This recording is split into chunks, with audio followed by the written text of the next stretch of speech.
it's sort of a status update from some leaders of the Public Education Funding Commission, or PEFC. We're actually going to start with that and then move on to our spending plan. And then, significantly, again, in this space, we are going to updates with the redistricting project.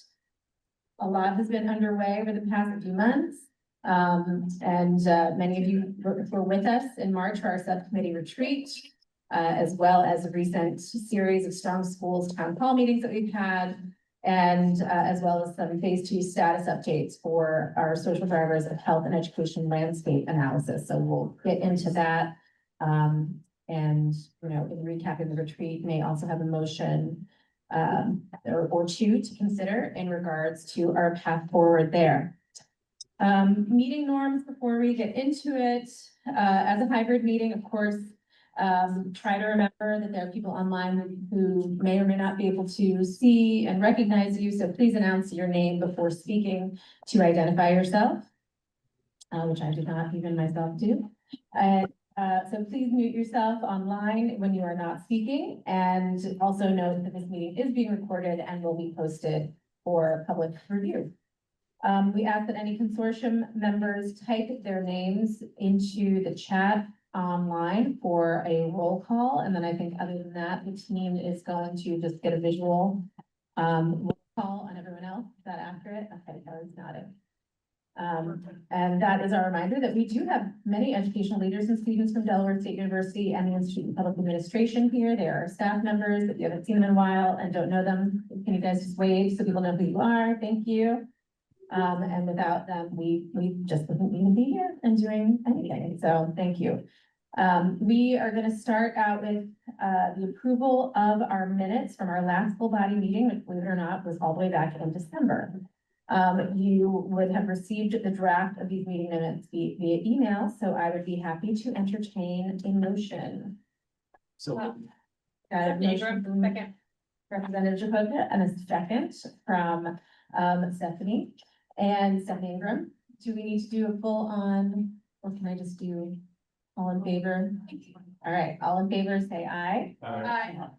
And type aye there on the chat. And any opposed or abstentions? Great, we have passed our December meeting minutes. As we wait for my co-chair to come and walk us through our spending plan, we are going to just jump right over that to our Public Education Funding Commission update. So I'm going to pass the mic, maybe literally pass the mic, to my colleague, Senator Laura Sturgeon and Emily Falcon, who is the co-chair of our Fiscal Impact Subcommittee. Thank you, Senator Lockman, Chairperson Lockman. I'm Laura Sturgeon. I'm the Senate Chair of Education, but for purposes of today, I'm the chairperson of the Public Education Funding Commission.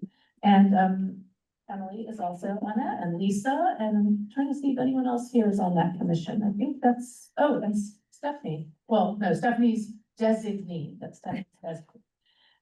Anyway, so I wanted to just tell you all a little bit about what we're doing because equity is one of our top priorities, and you are at the Redding Consortium for Educational Equity. And we thought, what better partners than to have the Redding Consortium for Educational Equity to at least understand what we're doing, and hopefully, as you learn more about it, at some point, you will feel like you can become champions of it. Because it will very much affect the schools that you all are most focused on, the schools in the city of Wilmington, in addition to all the schools throughout the state.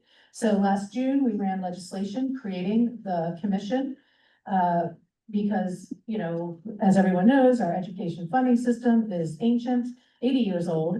And as a classroom teacher, I saw some of the pitfalls of not having sufficient funds, adequate funds, and not having funds distributed equitably throughout our schools. We have been meeting since September of 2024, and there's over 30 commissioners, there's around 33, 32 who come regularly.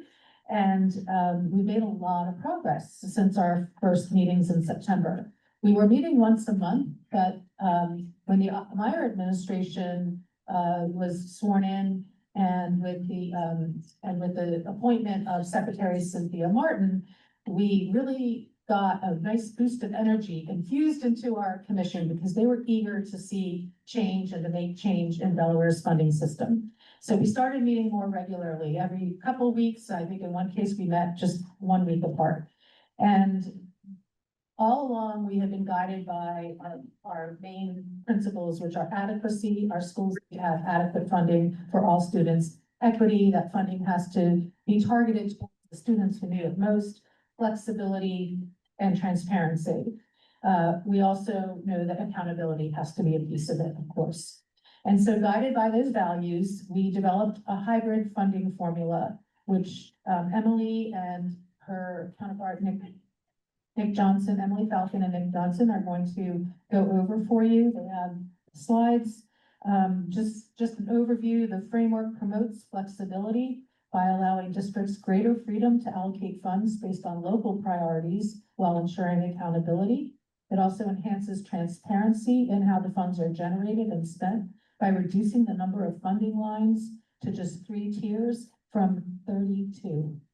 And most importantly, and one of the main reasons I believe it's so important for Redding and the PESC to connect and be aligned is that the model provides additional weighted funding for students with greater needs, such as students from low-income backgrounds, English learners, and students with disabilities.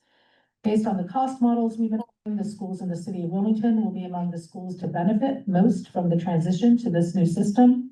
And just one note of caution, there are a lot of details that still have to be worked out, but what we're going to show you is the framework that we're putting on the table for a vote on Monday's meeting a week from yesterday, hoping that our commissioners, the majority of our commissioners will agree that this framework is the one we want to move forward with, and we will continue to flesh out the details in the coming months. But if we do move forward with this framework, we potentially could have it in place for the 26-27 school year. And so our students wouldn't have to wait, another 10, 20, 30, certainly not 80 years before they see more funding and more equitably distributed funding. So with that, I'd like to turn it over to Emily. Thank you very much. Emily Falcon, Colonial School District, also serving as the Public Education Funding Commission member and co-chair of the fiscal subcommittee for Redding Consortium. Elaine, if you could go back 1 slide, please. There we go. So just to put a little bit more information out there about the hybrid framework. Again, as the senator said, this is still very much in draft form, but the concept would be that we would move away from the categorical buckets that we all are familiar with into a 3-tiered system. The 3 tiers basically are base funding, which would mirror current unit count, but we would collapse many of the positions that are currently allocated separately into instructional support positions, and we would broaden the flexibility around how those positions can be used. There is an opportunity funding tier, which would take the existing block grant of the 65 million that was invested and essentially put weights behind that, and that would be allocated out on a per pupil basis for multilingual and low-income students. And then the operational flex funding tier, which would essentially collapse all of the other operational lines that we receive funding for into a weighted per pupil allocation that would include not only ML and low income, but because it is for operational purposes, there would be a weight for enrollment, for vocational students, and any other demographic categories that need to be considered. Special education would also be in there as well. So the crosswalk document, which I believe needs to get passed around, and Elena, can we put that up on the screen? Because the color version is a little easier but basically the crosswalk gives you a little bit more detail about how current funding lines in the current budget would be transitioned over to the new tiers that we are discussing and recommending. Oh, there it is. Yeah, so the blue section is basically your classroom teaching positions. The orange section is all of those categorical positions that are listed out on the left-hand side and collapsed into the one line item for instructional supports on the right-hand side. Then we have, secretarial and principal positions. And then if you scroll down, Elena, there's a yellow section that is all of our central office positions. Those also would be collapsed into basically just one allocation of positions to fund central office type functions. The opportunity funding tier is actually at the top of the page because even though it doesn't change too much from how it's allocated, it would get a substantial investment. But that would still go out on a per pupil basis for low income and ML students. And then the operational flex tier is at the bottom of the page. And that would collapse all of the line items that you see on the left-hand side into a per pupil allocation that would be weighted for the factors that you see there, as I mentioned earlier.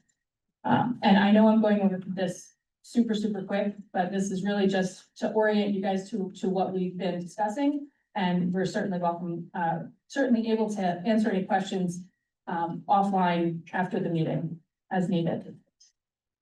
So I think we can go back to the presentation. Elena, sorry, I'm putting you through paces here.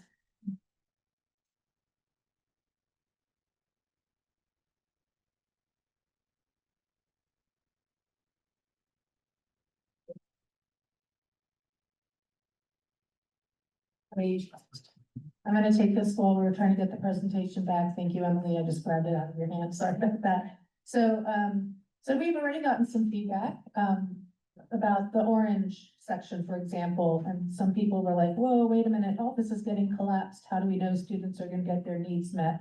So what we want you all to understand as we collapse different sections to create more flexibility, the flexibility doesn't go so far as to invalidate certain guardrails that by law have to be in place. I mean, there's going to be some changes of code if this gets fully adopted, but obviously we have an obligation to federal law to make sure basic intense and complex students get their speech, PT, and OT, for example.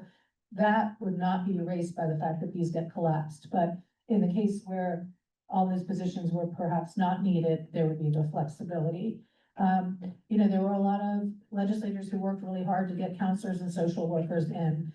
So it is still possible that there could be some guardrails around what you see in the orange to ensure that there is adequate, right, sufficient number of counselors and social workers in each school. So just want you all to know that the idea of collapsing it is more to make it clear to folks who are trying to understand the way funding works, that these are all instructional support positions and they come from a funding source and can be allocated based on student need in a school as determined by the, building level admin.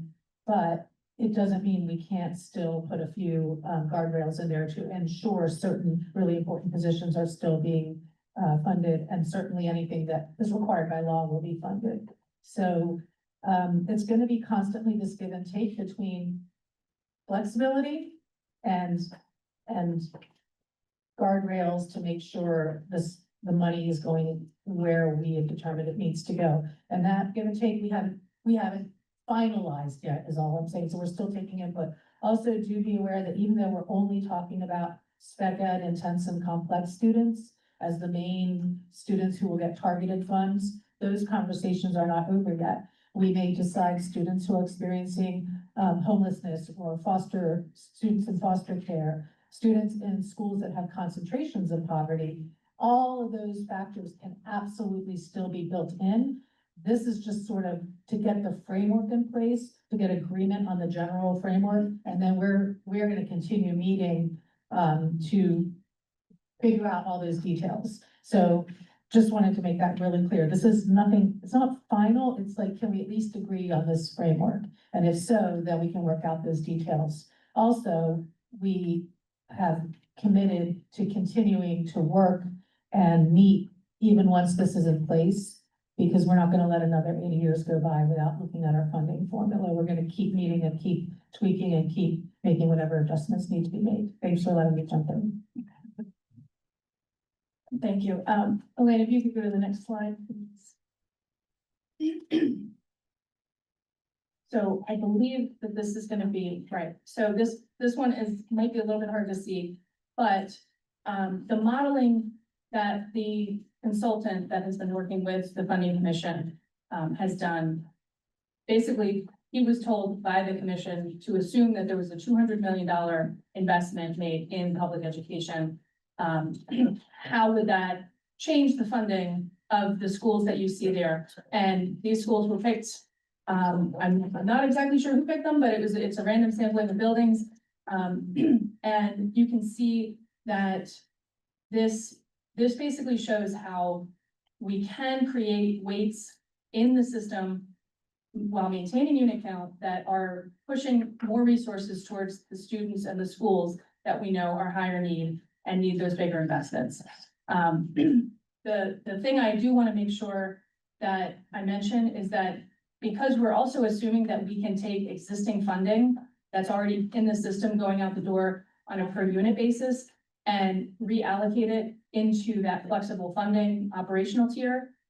If we add $200 million into the system, we're actually going to see over $440 million going out allocated in a way that reflects the weights. So the weights for low income, the weights for multilingual learner students. And there are, again, on that operational tier, there are weights for special education and enrollment, because that is kind of our operating dollars. So some of those factors do need to be included as well. But what this shows is an investment of over $440 million going out on a weighted basis for these, it's just these schools are the example, but it would flow through the entire system, obviously. So next slide, and again, this is super high level, super quick, but some key takeaways, as the senator said, this is obviously still a draft framework. It is conceptual. There's a lot of details that we still need to discuss at the commission and are still up for debate and decision. And it has not been equalized. Local contribution has sort of been in the parking lot of the funding commission because the statewide reassessment results are not fully available yet. So how to equalize for a district's property wealth would still need to be added in to what we would add to this model, which is certainly something that Nick and I have both been kind of batting around what options are. We've talked about it with the consultant, and we think there's a lot of good conversations that can be had there.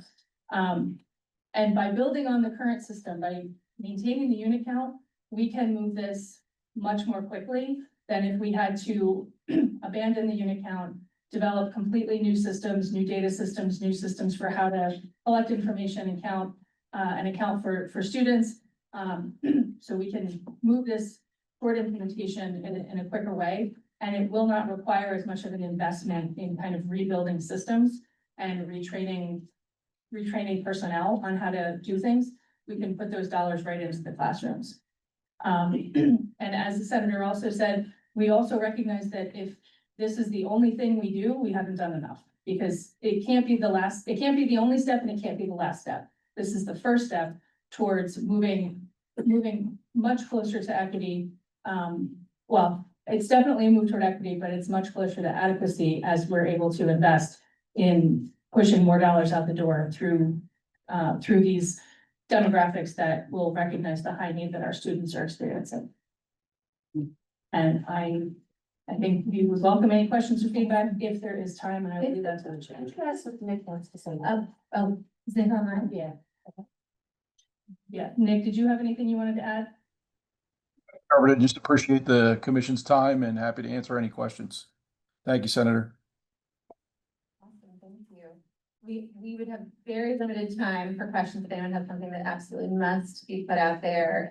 Of course, we are not going to stop you, but I know it's a lot of information for those of us who haven't been regular participants in these commission meetings, but I think that made it all the more reason for us to get exposed to what you're working on, especially if it looks like you're getting to a decision point and some progress. Just important for us to know what's going on in the broader context of education and public policy right now. So I know I appreciate it. I don't see anyone raising to raise their hands. Either you are already, oh, wait, sorry, in the mirrors. Yeah, I should- Carney.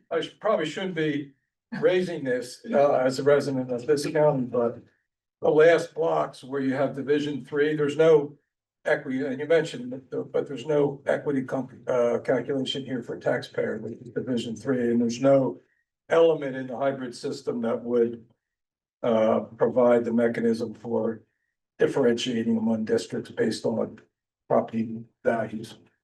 Correct. That's a lot of money. Oh, yes, it's close to 100, if not over 100 million. I defer to Director Maxwell, on that. But we certainly recognize that equalizing the entire funding system has to be considered as part of this.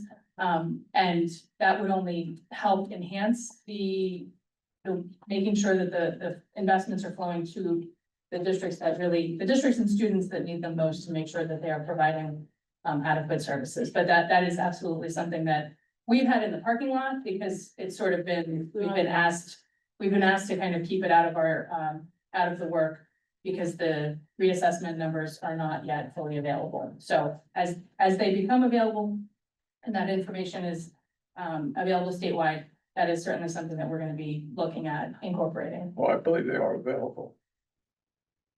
In Newcastle County, Kent County, I don't know whether Sussex County, but ours are available. Okay, good. Thank you. for Noting that. for folks online, that was just noting that data, that local assessment data may already be available according to Marion County. That would be wonderful. I want to take it a step further. We are absolutely committed, as Mayor Carney, we are absolutely committed to, once we put this part in place, then tackling the local revenue piece. And I don't think there's a single person on the commission, but I only speak for myself and the people I talk to on a regular basis. We absolutely want to create equalization, if you will, whereby the state is going to provide more funds for the districts who cannot raise the same amount of local dollars because of a combination of lower property wealth and lower income, frankly. We're willing to look at both of those. It will absolutely happen. Way back when we started in September, it was presented to us that those numbers wouldn't be fully available for the whole state, because this is gonna be statewide, until early fall.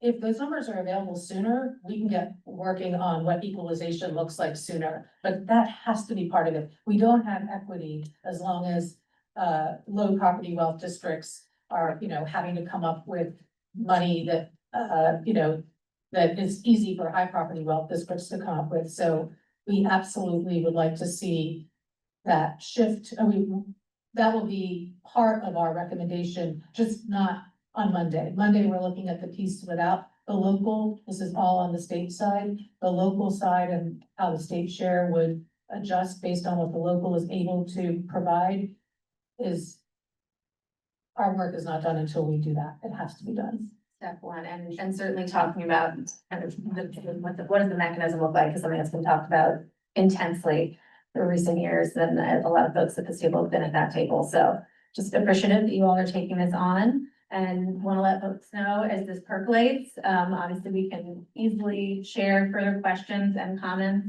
with the DEFC. And we decide on the specific email we wanted to use for that, especially if we have anyone listening in. Well, whatever our public. What was Can I that? say Emily's email? You want folks to send questions to Emily? Oh, to Emily Allen's email? All right, we'll make sure that you post that. We're gonna put your email in the chat and let people email you, Emily. If that's okay. Or if you just want to email straight to us or to our general mailbox, we're happy to elevate questions. And what time is the meeting on next Monday? 4 o'clock, and that's virtually accessible, It's virtually accessible, open to the public. open to the public, fantastic. Oh, yes, Is that when you're gonna be making your final decision? We will be voting on whether to move forward with the hybrid With rate. this? Yeah. Because it seems to me that the hybrid formula that you're considering is based on the unit count. It's a hybrid, so it means it has elements of unit count, but it also has a component of weighted funding, as well as much more flexibility and transparency, because we took 32 streams and made them only 7, I think. Wow, a real red flag. What's that? When I saw when you have on there, on that checklist, you had, Wilmington Charter School, that's a red flag to me. Remember that this unit count is what we started with. It's outdated, so why use it to start something fresh and new? Yes, well, actually, you can build equity into the unit count. I'll give you an example. Spec ed parents are quite happy with the fact that their children generate, it only takes like 6 spec ed students to generate a teaching unit, whereas it takes 20 regular ed. Most spec ed parents feel that that is very equitable. You can do the same thing for students who are low income, who are English language learners, whatever, you wish. So there is a variety of opinions on that. Unit count is, not inherently inequitable. In fact, you can build equity into it. What's inherently inequitable is, well, obviously, when you don't have adequate funds, it doesn't matter if everybody gets an equal allocated versus based on need, it's not enough for anyone. And then there's the fact that the local property wealth that currently is not being taken into account because equalization was frozen. So, this has both. This has targeted weighted funding. And we can add more targets into unit count by having students of lower income or multilingual learners or other characteristics generate more positions, more people. Because all the research shows, and I've talked extensively with the Secretary of Education, all the research shows that investing in people is the best investment you can make for better outcomes for the students. Or invested in children.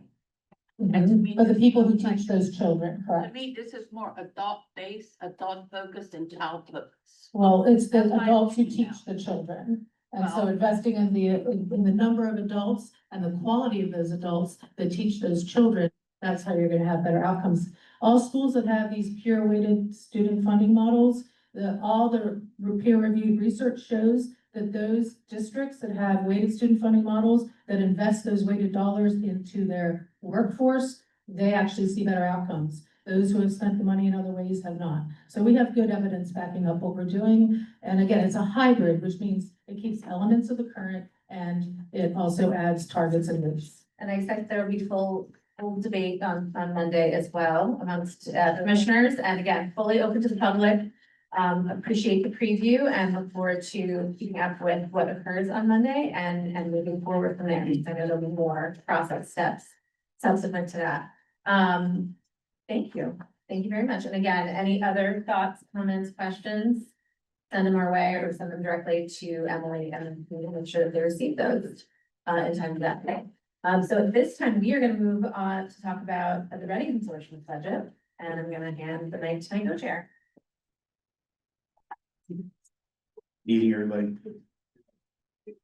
While Elena is putting the slides up, just as a reminder, since 2021, the General Assembly has appropriated $10.2 million to fund programs recommended by the Redding Consortium. And it's in each year required us to submit a budget for how specifically we intended to have those funds allocated, and that budget has to be approved by Joint Finance Committee chairs of the Office of Management and Budget and the Controller's Office. And the reason that we are trying to do that now, which is a little earlier than we would usually do it, is in the hope that if we approve a budget, then once the General Assembly actually passes the official budget on June 30th or a little earlier, then all those necessary approvals can take place very quickly and the funds can get distributed more quickly. So what you're going to see is we once again, assuming the budget as it currently stands is passed, will have $10.2 million in operating funds. We've also had for the last several years a significant amount of carryover funds, one-time funds.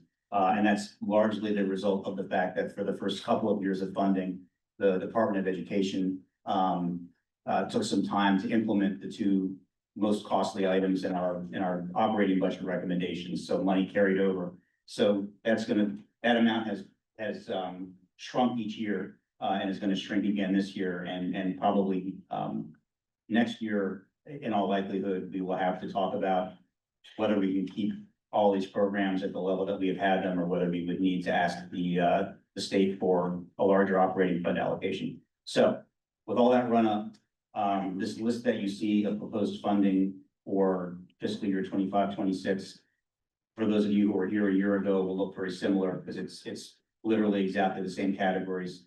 And for the most part, trying to maintain the same programming. So I'll just go through them quickly. $3.7 million in operating funds is to maintain at the current level the investment that we had recommended throughout in pre-K programs that were targeted at students who are attending pre-K in the city of Wilmington. As you may remember from last year, the state eventually expanded this program to include all ECAP programs statewide. So this $3.7 million, which started out as a program that was just targeted at schools in the city of Wilmington to allow for full-time pre-K rather than part-time, and to allow potentially for higher stipends to frontline employees.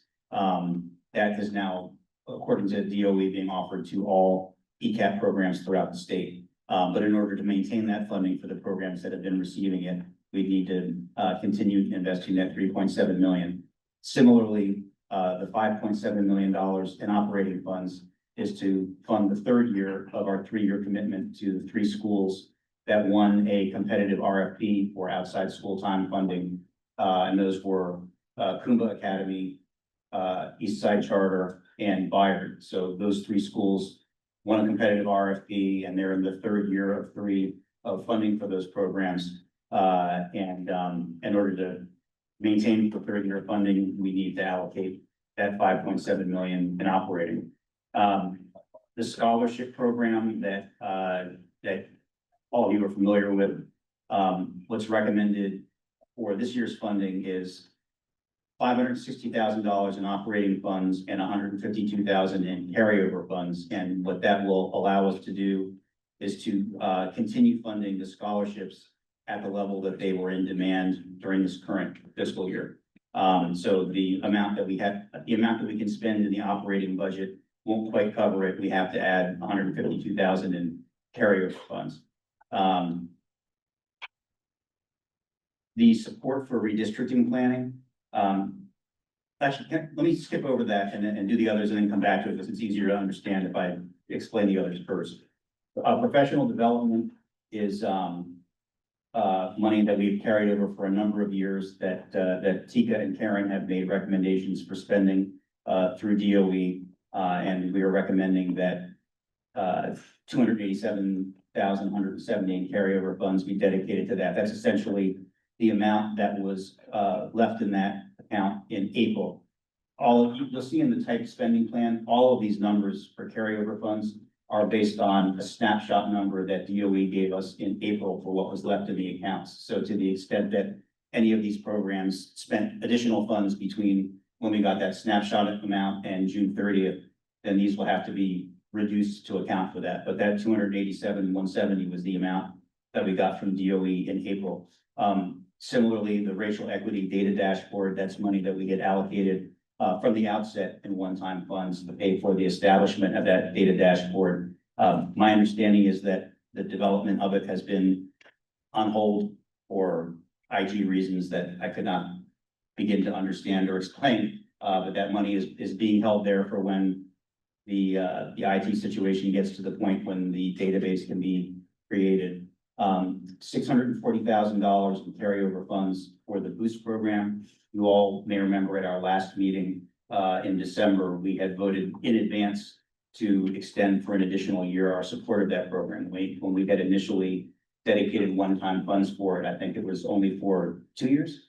But the experience had been positive enough that we decided in advance to fund it for a third year with carryover funds. And then the $240,000 in operating funds is what we've appropriated since the beginning for the staffing of the consortium. So jumping back to the support for redistricting planning, what we have put in that category for last year's approved budget and for this year's proposed budget is essentially what is left over in carryover funds. So DOE gave us a lump sum number in April of, I think, $2.5 million in carryover funds that we had as of April. And this number for, I don't have my glasses on, 438, 154. That's the number that's left over when you take the snapshot number in April and then subtract all these other carryover funds that are in these other categories. So it does not reflect actual spending on redistricting planning from one year to the next. It's just the carryover funds that are left. So that is, an outline of what we're proposing that the money be spent on, and we have some follow-up slides that, depending upon how much time we want to dedicate, we can talk about the impact of some of these programs, because the Joint Finance Committee asked us this year to, it's been a few years now that this money's been getting allocated, to actually give them some information on whether we're seeing some results, so we can go through that. But maybe I'll just stop here if folks have questions about, how some of these numbers were generated. I was afraid of that. Yeah, you wouldn't look at me. Since we're so close on redistricting based on the last meeting that we had, why don't we move this money into one of the direct service programs, early childhood or some of the other after-school programs, instead of putting in redistricting. So make a decision on redistricting, move on that.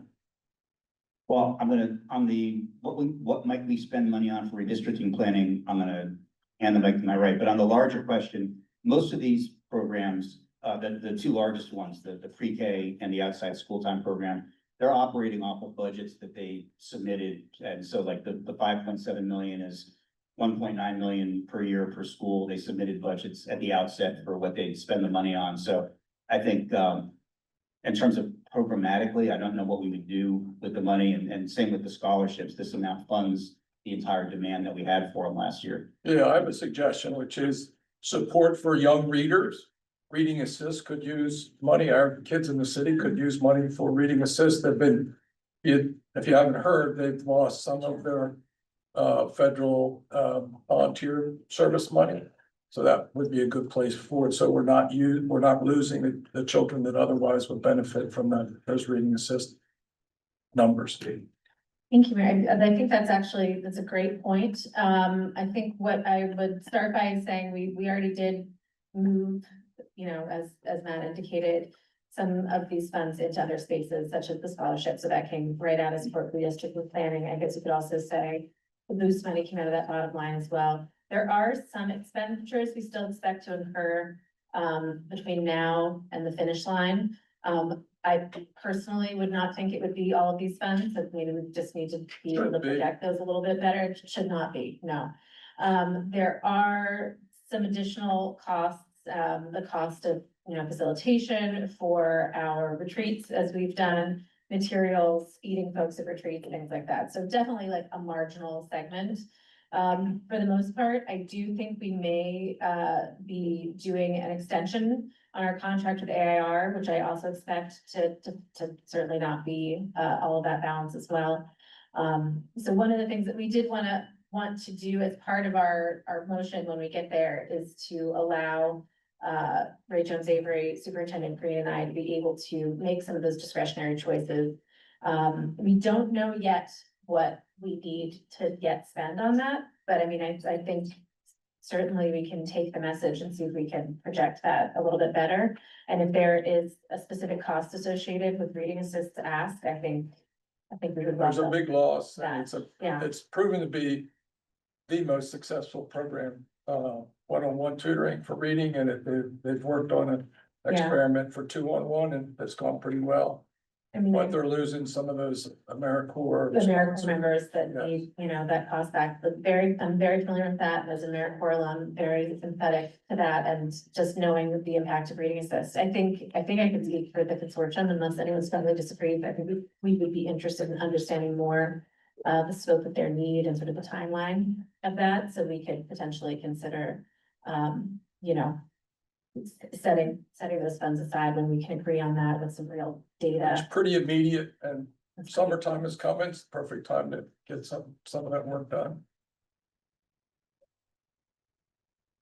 It's certainly not gonna need $438,000. Yeah. If we do, then shame on us. I mean, I guess I would, well, that probably wouldn't fall necessarily if Superintendent Green and Ray Jones Avery and I have discretionary discretion over this funding. It's as pertains to redistricting planning. So we would have to come back together with the group. We will, I hope, have a quorum at our June 14th retreat, which would be an opportunity for us to potentially make another budget adjustment vote at that time. So I would say that's our timing. We can come up with a specific ask in that next couple weeks that we feel we can approve. I can if get we have a you one. forum at that retreat, then we can talk, Thank you. no problem. Is there more? Just a note in the chat, Senator, Oh, yes, please. just from Tika about needing more community engagement. That there's a cost with that. Fair point. Say that on my. It sounds like there is a note in the chat from Tika Hartsock, one of our members, co-chair of our educators subcommittee, as well as I think a member of our community engagement subcommittee, noting that there are also costs associated with making sure that we get the word out and that we continue to enhance the way we're engaging the community on redistricting conversation. So yes, there are a number of, I would say, small expenditures. And so just noting, it's written in the proposed spending plan you have in front of you, but as we did, I think it would have been in December when we asked to empower Superintendent Green, Ray Jones, Avery, and I with the ability to agree to expenditures from this balance. We're gonna ask for that again today in relationship to those types of smaller redistricting planning related expenditures. Again, such as printed materials, the meals and refreshments we serve at our retreats, and even our town halls. I think we had food as well, or other community engagement and retreat facilitation expenditures, as well as any potential additional costs that may present themselves with the American Institutes for Research contract that we've already funded. Senator Lockman, I also think it needs to be just clarified that when we talk about redistricting, as much as we want broader community effort and input, a lot of what we're also talking about is modeling for redistricting, so that we've heard many times in this setting that redrawing the lines aren't gonna necessarily change the outcomes for the students regarding the receiving districts once Christina is no longer part of the city. So when we determine who receives that, we also need to be prepared to understand that those receiving districts are gonna need as long of a runway as they possibly can to be able to redistribute, you know, whether that would be feeder patterns, things of that nature. So that 430,154 is also part of the initial scope of work that AIR submitted around the landscape analysis. Didn't necessarily include modeling. And now that we talked about modeling and then looking at modeling in terms of how do you redistribute the east side to whatever the options that we talk about when we reduce that, what are those receiving districts going to be able to do to absorb to make sure that that learning outcome experience, not only for the students, families, but also the staff members, is well informed. So I think that's the other part that, you know, that redistricting work that wasn't a part of the initial phase is what we've been discussing most recently. Thank you, Superintendent. I appreciate the clarity. I forget sometimes that we talk about this on a weekly basis and everyone else around the table does not. But yes, I think that's exactly what we're talking about. We talked about AIR, who's already done a great deal of work on that landscape analysis. And we will hear a bit at the end of the meeting from them. But that there are aspects of that work that are not currently part of their scope of work, and modeling to give us the data that we need to actually get to that finish line, making a decision on a path forward. We think is gonna end up being a really important part of that. Mayor? Yeah, I would just say that what Darrell's talking about should be ongoing funding, not one-time funding that's for this commission. For sure, and we just heard a presentation that's needs-based, right? Yeah. And so it ought to be factored into that. Absolutely. Well, I think that modeling, research in the short term will help us to inform the work of PEFC as well. Yes. How much money do they need, man? Reading assist. That was that was a reading assist question. How much does reading assist need? You're gonna get us that. Well, they could use all of it, but obviously not gonna get all of it up, but the more, you know, so many new dollars gives you an additional student. You know, and so we need to get as many students enrolled and active during the summer, because that's when they can catch up. That's our best chance of getting them right. And so they lose, I can get you a number, but I don't have it off the top of my head. I'm just wondering, a partnership with summer camps would be a good thing if we have money in the budget, That's exactly what they're doing. and not free, but, you know, pay services. Or you got the Freedom School at Moore, you got the camps all over the city. My summer camp, I would like to bring them in so they help the kids continue reading and not lose, any grade level. Yeah, that's the whole If I have idea. money in the budget, I can pay them to do the reading that's in. Exactly. So if I could just make sort of a process suggestion, I'm very supportive of the idea of trying to do more for the reading supports. In terms of the June 14th meeting, we generally have not. I think what would be helpful is to have a proposal that has some specific dollar amount and, you know, what it would be spent on, and then I would suggest we do with that is to allocate an amount of money to DOE to have some sort of, to accept proposals. We generally have not allocated money to specific vendors.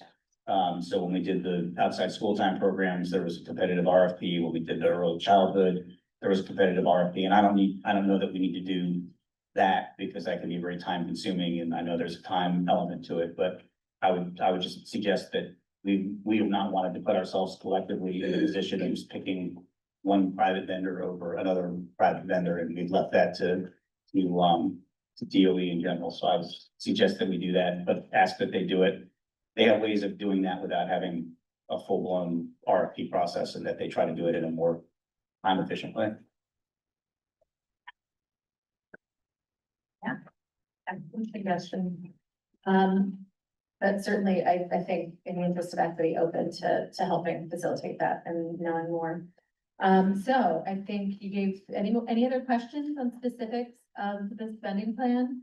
And I know Tika, you're online, and Karen Eller, our co-chair of educators, is here as well. I don't know if you wanted to comment, if you want to speak at all to that line item, or I don't know if we have any questions on it, but.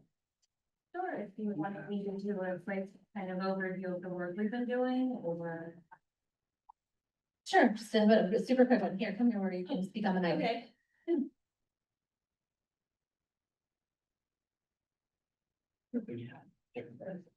Introduce yourself. Oh, hi, everyone. I'm Karen Eller.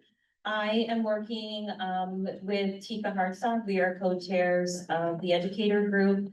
And this past year, we have been working really hard to make sure we stay true to the Reading Professional Learning Fund, stay true to what they were intended for, which has been around diversifying the educator workforce, social emotional learning, improving school climate and culture, equity, are some of the areas of focus. We work collaboratively with Cora and Department of Education to kind of help support us throughout the year. We first initially set up some surveys for each of our Redding Consortium schools to submit on their specific needs around the areas of focus I just mentioned. We know each school has their own specific needs for professional learning and areas of focus they need support in. So we wanted to make sure we got feedback from each of the schools. We proposed some different ideas to them, and they also were able to share some other ones with us.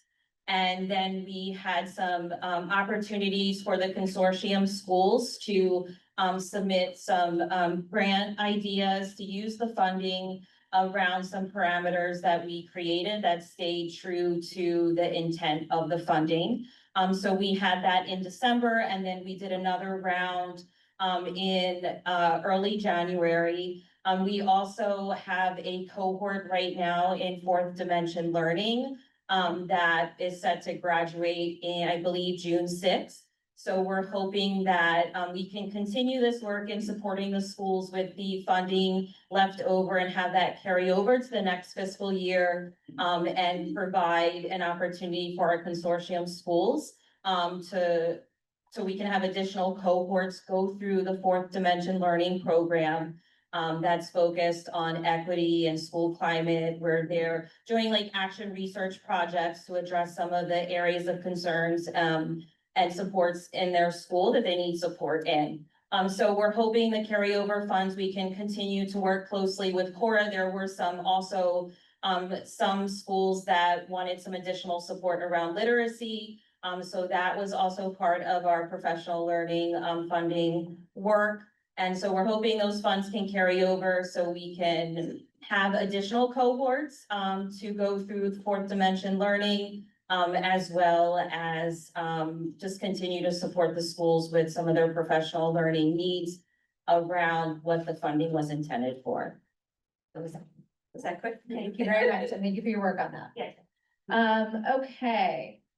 And Matt, I'm gonna hand it back to you. I don't know if you wanted to do a quick summary of the impact or just sort of fight over that or point people in that direction.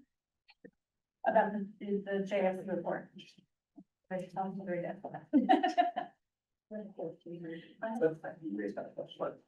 I wasn't sure, maybe I'm lost. Was that the scholarships for professional development that you were talking about? I'm completely lost. Okay, so we had a pot of funds that were for originally whole school professional development. And I think part of that has become the scholarship program, which has been very successful. The Redding Scholarship by the board. Exactly. And then there were some remaining professional development funds, which as we sort of receded from the whole school PD space, that's something that the WLC does, and we didn't want to be duplicative. There was some remainder of one-time funds there. And so what Karen was describing is the way those funds are being deployed for professional development opportunities for educators at the Redding schools. I had a question because I was concerned with these numbers. With the numbers of Redding Scholarship by Schools and Status for 2024-2025. The number of awarded and the number completed, I don't know, kind of brought attention to my brains. For Right, for the example, the scholarship. fire school got 13 awarded and only 2 completed. Talking about this. I have that document. Oh, was that from the JFC report? That's why I'm confused.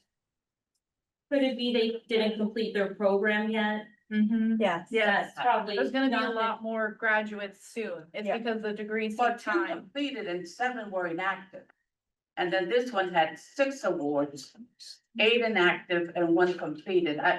The report is what I was asking because I'm confused and I want to be careful.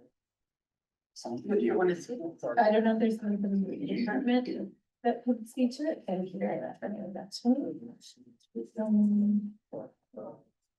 This is, It's not.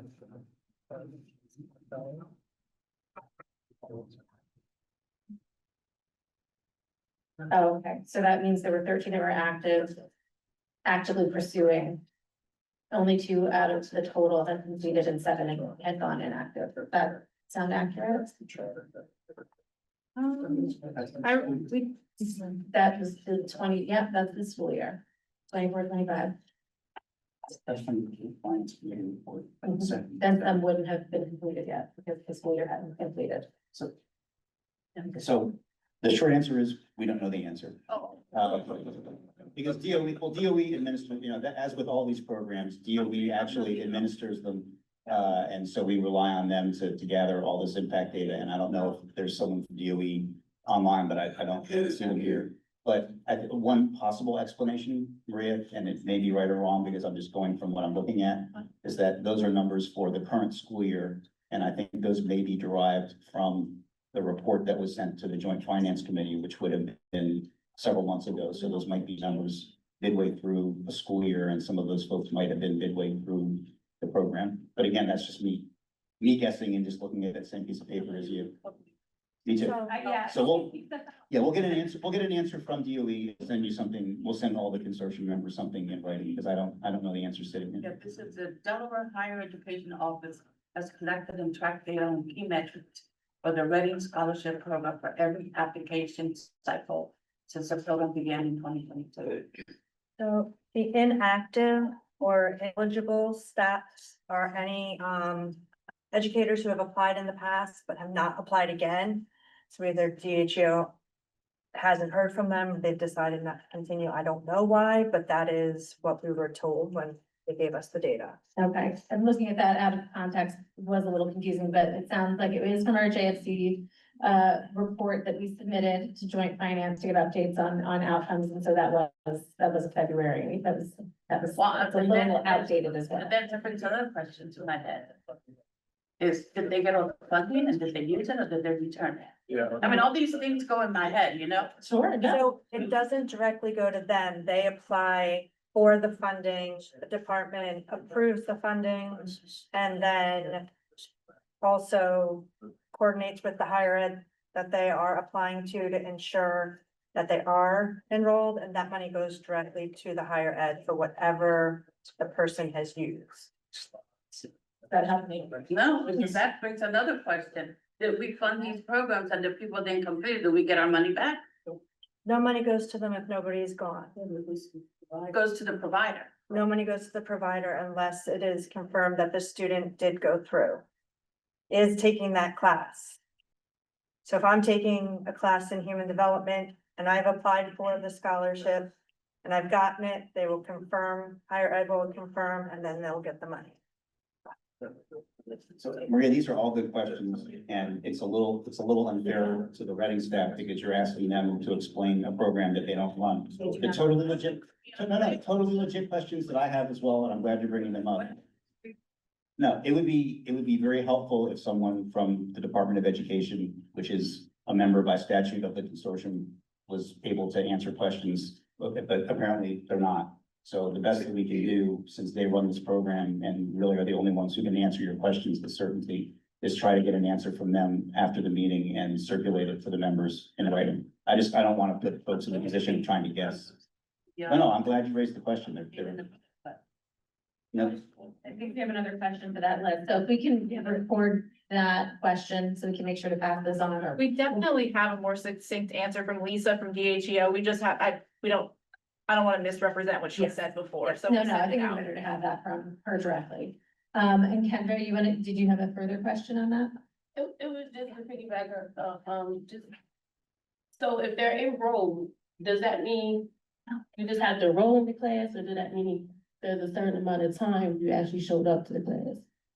So there's like a verification process. So you have to, they apply for the scholarship for each application cycle, and then DHEO checks like whether or not they are at a Redding Consortium school, whether they teach there. And then they also go back and see like whether or not they're enrolled in the course at whatever Institute of Higher Education office, school that they're enrolled in. And so there's like a kind of a couple of steps of verification. And then once they're enrolled in that course, whether that's in the spring, fall, or summer, they verify that, and then the funds are dispersed directly to the school. We don't have, I don't think we can find out if they track the students. Track, just because I know like I can apply and go to the first class and I show up again, but just the student still has that fund, that lot of funding. So just bringing that up. Good question. No, I think that. I think Elena, that. this is Tika. Transparency until how it actually works, so I think we'll just have to make sure that we can get someone. General, Tika Hartsock has something to say online too. Oh, okay, Educator Initiatives Co-Chair. yes, she is, you can absolutely go to the floor. So I believe Lisa verifies it on the end too, and I think the grades may get submitted. I would need to confirm that part, but I don't believe that, I think it's able to detect students that were just showing up and then not attending the class. So I don't believe we're losing money, but we should have better data after this year, now that there's more cohorts that have gone through. When I first stepped into the co-chair role, it was still sort of new, and some of the questions I had around data, and even at that time, there weren't really parameters around what people were requesting. And so it was open-ended, whereas some people were getting, up to like $20,000. And then when the pot was ended, it was ended. And so now we have parameters that we put in place over this last year to be able to see some of those impacts better by collecting that data and having a better flowing process. Thank you, Tika. And I'm sure there's probably still some outstanding questions, so we'll just make a point. Is it Lisa Henry?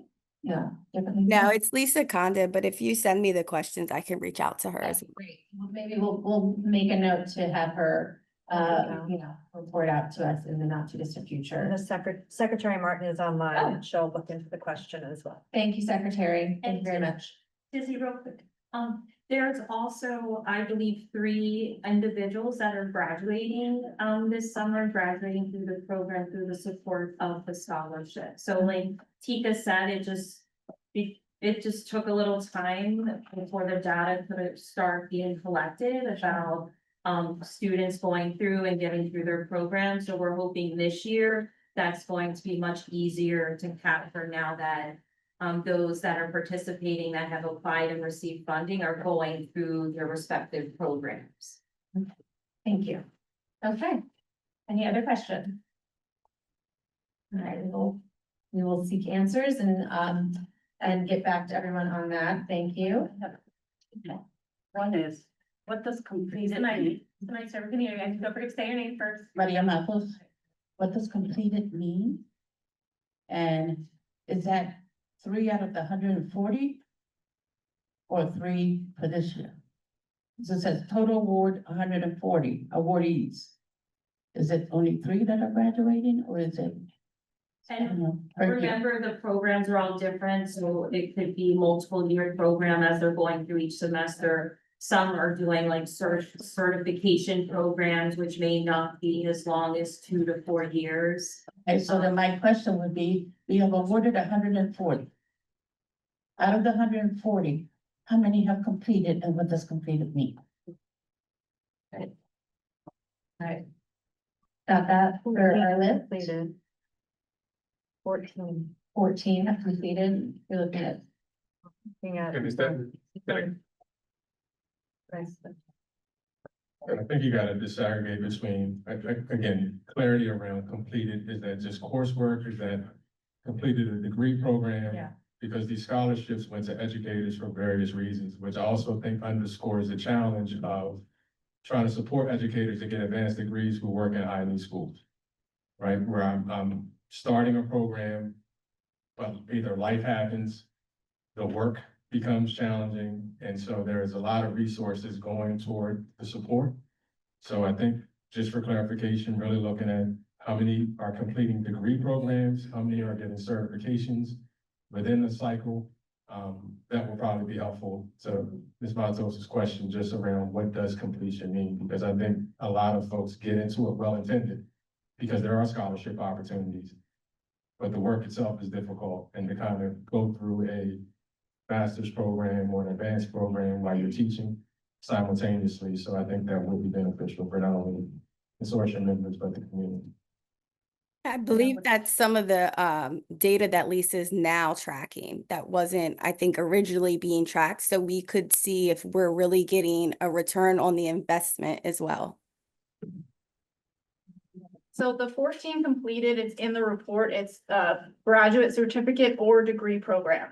So it's both right now. We can ask them to maybe disaggregate it, but they also have told us that it's a lack of capacity around tracking those metrics. It's something we like to build up with them. So we'll take all your questions and make sure. I know Lisa has these answers. She kind of tried to walk us through some of the minutia of the data. But it's just tracking over time, different years of program Okay. length and. But here's Yeah. another question.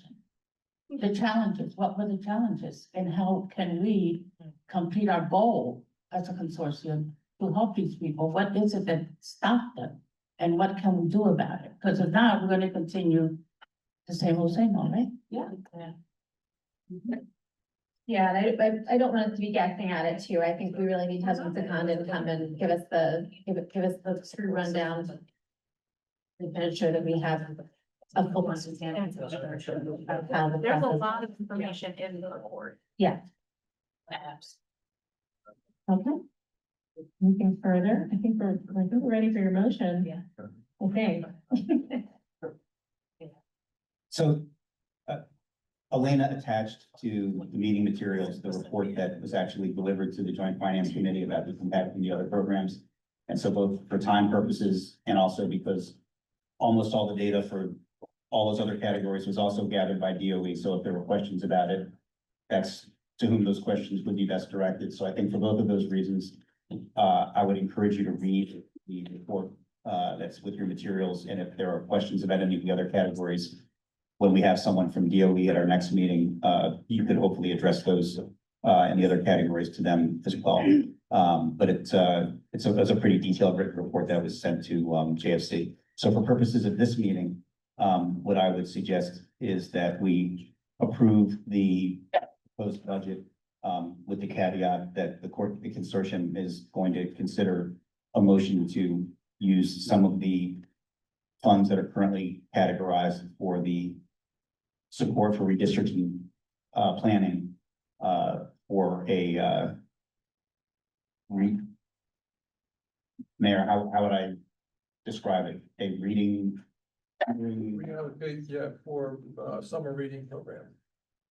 So I guess my motion would be to approve the budget as it was circulated with the caveat that the consortium is going to consider using some of the money currently listed for support for redistricting planning for a summer reading program. I'd second that motion. So move. All right. All right. Need to do a roll call. Good to go, maybe for the online.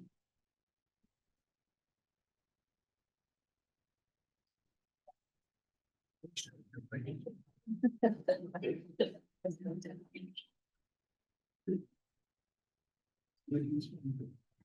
we're gonna do roll call. For the spending plans. Aaron Bass. Saw you online, Aaron. I'm sorry, can you read the motion one more time? I'm sorry. So we were, Okay. I was just gonna.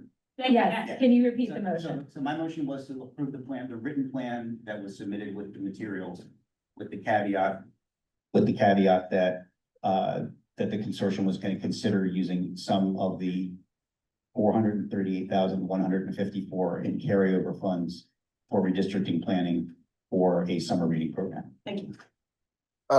Approved. Thanks, Aaron. So move, excuse me. It's seconded, then. No, it's from Aaron. Aaron says yes. Thank you, Aaron. Okay, here we go. So does Aaron need to say yes again? No, Aaron moved it, Excellent. Matt seconded it, now we need a vote. Well, Ayana Khan. Simone Silver for Bettina Riveros. Danielle Woods.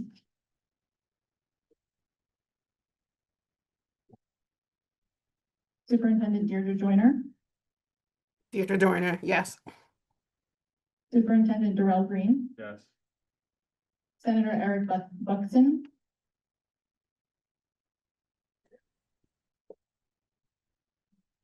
Superintendent Jeff Menzer. Yes. Jennifer Tompkins. Yes. Mayor John Carney. Yes. Superintendent Joseph Jones. Yes. Kendra Brown. Superintendent Lisa Lawson. Yes. Margie Lopez Wade. Yes. Councilwoman Maria Cabrera. Yes. Maria Matos. Yes. Matt Den. Yes. Representative Navi Trikocha. Yes. Ray Jones Avery. Yes. Raymond Fitzgerald. Yes. Stephanie Ingram. Yes. Teron Williams. I'm gonna change my vote to abstain. I'm not sure if it's a conflict of interest if the Senate receives ECAP funding, if it's a conflict of interest. Okay, Marie Matos would like to change her vote to abstain in case of conflict of interest. Noted. Tika Hartsock. Yes. Senator Jizzy Lockman. Yes. Yeah. 18 yes. 18 yes, One no. 1 no, and 1 abstention. The motion passes. Okay. All right, moving on from the budget plan and into redistricting project update. We have about 45 minutes. on our clock, so that we can keep this moving. And I'm gonna hand the mic over to Representative Quocha to do a little bit of an update on how the town hall is going. We've held our town halls, we have our strong schools town halls, we've had 3 of them so far. And the strong schools town halls took place on May the 2nd, May the 19th, and May the 22nd, I'm sorry, 12th, 19th, and 22nd. The town halls focused on hearing from the community about their values and key priorities. We will use the feedback to inform our considerations about potential redistricting options. We want all students to excel in school by expanding access to academic supports that can better meet their needs. The focus of our efforts is not about dividing the pie, but growing the pie to expand access to resources for all students. Our vision is for great schools in the city of Wilmington and northern Newcastle County that meet the Redding Consortium's definition of educational equity. In our definition, I'm not sure if it's stated there, but the definition of educational equity from our committee requires safe, secure, and student-focused learning environments where every student is intentionally provided access to the support, resources, and opportunities they need to meet their full academic and social potential, both in and outside of the classroom. What we've heard so far in our town halls, characteristics of a high-quality school as defined by the community. There were community and connection, emphasis, and dedicated educators, having support for high expectations, student-centered culture, and challenging and varied opportunities, small class sizes, recruitment and retention of diverse educators, as well as the family and community engagement observations, social and emotional learning, SEL programs, and community-based supports for parents were recommended. Wraparound services, comprehensive supports such as mental health care, housing assistance, healthcare supports, and parenting resources were noted as critical for supporting families holistically. Community engagement events where schools were encouraged to host events like family bonding nights, literacy evenings, as well as activities to foster deeper parent engagement. Parental involvement, efforts to empower our parents to participate confidentially in their children's education were discussed as essential. Volunteer accessibility, removing barriers for parents to become involved, such as simplifying and funding the volunteer background check process, was suggested to enhance participation. To support our vulnerable populations, the importance of increasing resources for students and families experiencing homelessness was also raised. There's strong schools, town halls, there was educational resources and educational funding.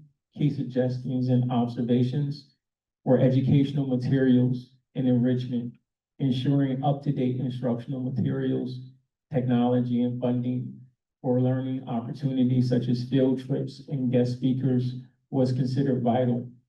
Culturally responsive teaching or professional development and resources tailored to unique needs of each school were recommended to ensure culturally relevant pedagogy,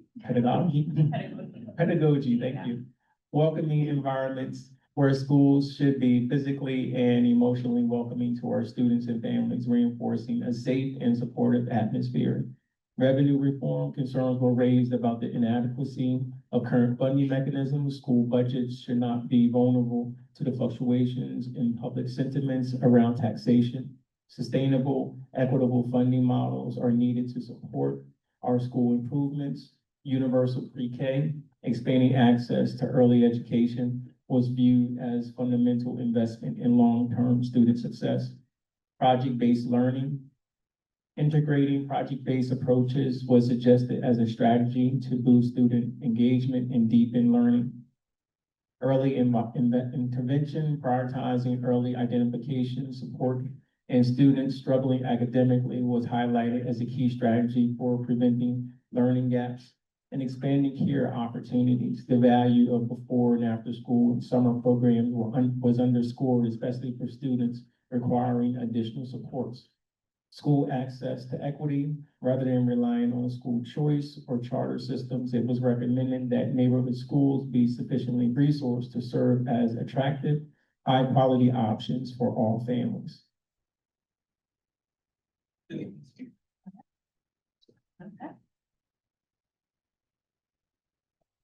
Okay, all right. So we've had 3 of these so far and I've already heard a lot. I know there's, our intention is to continue to hear a lot more. But that gives you a little taste of it. And I know a lot of you also, listened in. So thank you for either participating or listening in. Just a lot of interesting inputs for us to be considering. As we continue down the path of figuring out what direction to take when it comes to our redistricting charge. So I'm going to take us back to March. And March 15th, we hosted our first subcommittee retreat, so intended to bring together all of the members of the consortium, as well as all of that expanded membership represented by our 3 subcommittees, operational and fiscal impacts, as well as our community engagement subcommittee. And our goal for that day was really to make sure that we had an understanding of our charge in general, but an understanding really of the parameters that we voted on in this room last May in terms of the direction that we'd be looking to take. So specifically that idea of 2 or fewer districts with Christina School District leaving the city of Wilmington. And so we basically walked through all of the ways that could be achieved that we could conceive of, talked through those, and then tasked our subcommittees with, sort of going in breakout sessions along with some members of the public who were also there, which was nice, and talking through just the viability of these options. And it was just super interesting day, felt very, very constructive. And so I'm just going to talk through those for anyone who wasn't able to be present then, and members of the public who might be listening in. And then we are going to talk about some of the conclusions that were drawn as we sought to narrow the list of potential options to further explore as we move forward. So, sorry, I'm trying to see what it says on the slide, make sure that I'm on track with it. So looking at, we have 1 district options. So an option in which 1 district oversees the city of Wilmington, and then in the next couple of slides, you'll see some 2 district options that were laid out as potential considerations. So there are 4 ways that 1 district could govern the city of Wilmington, and those would include the idea of what we're calling a single district expansion, model. So that would mean any one of the major school districts already serving the city of Wilmington, with the exclusion of Christina School District based on what we voted on in our interim redistricting plan. One of those could expand throughout the city and become responsible for the education of all of the students within the city. So that would mean Brandywine or Red Clay or Colonial would sort of become this de facto city district by governing all of everything within the city's borders. So that's one way you could envision what a single district option might be. Then you have the Wilmington School District option. So the idea of creating a brand new school district, which was one that once existed historically, a Wilmington School District, and just served the students within the geographical boundaries of the city of Wilmington.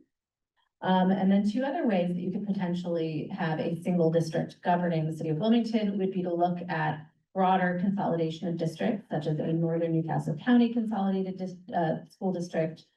And this idea would create a single school district serving all of Northern Newcastle County, comprising the city of Wilmington, as well as its outskirts and suburbs all the way down to Newark. So imagining the current footprint of the 4 major districts, including Appoquinimink, as we generally tend to do, our charge in legislation, even back to the days of the Wilmington Education Improvement Commission, always excluded Appoquinimink School District.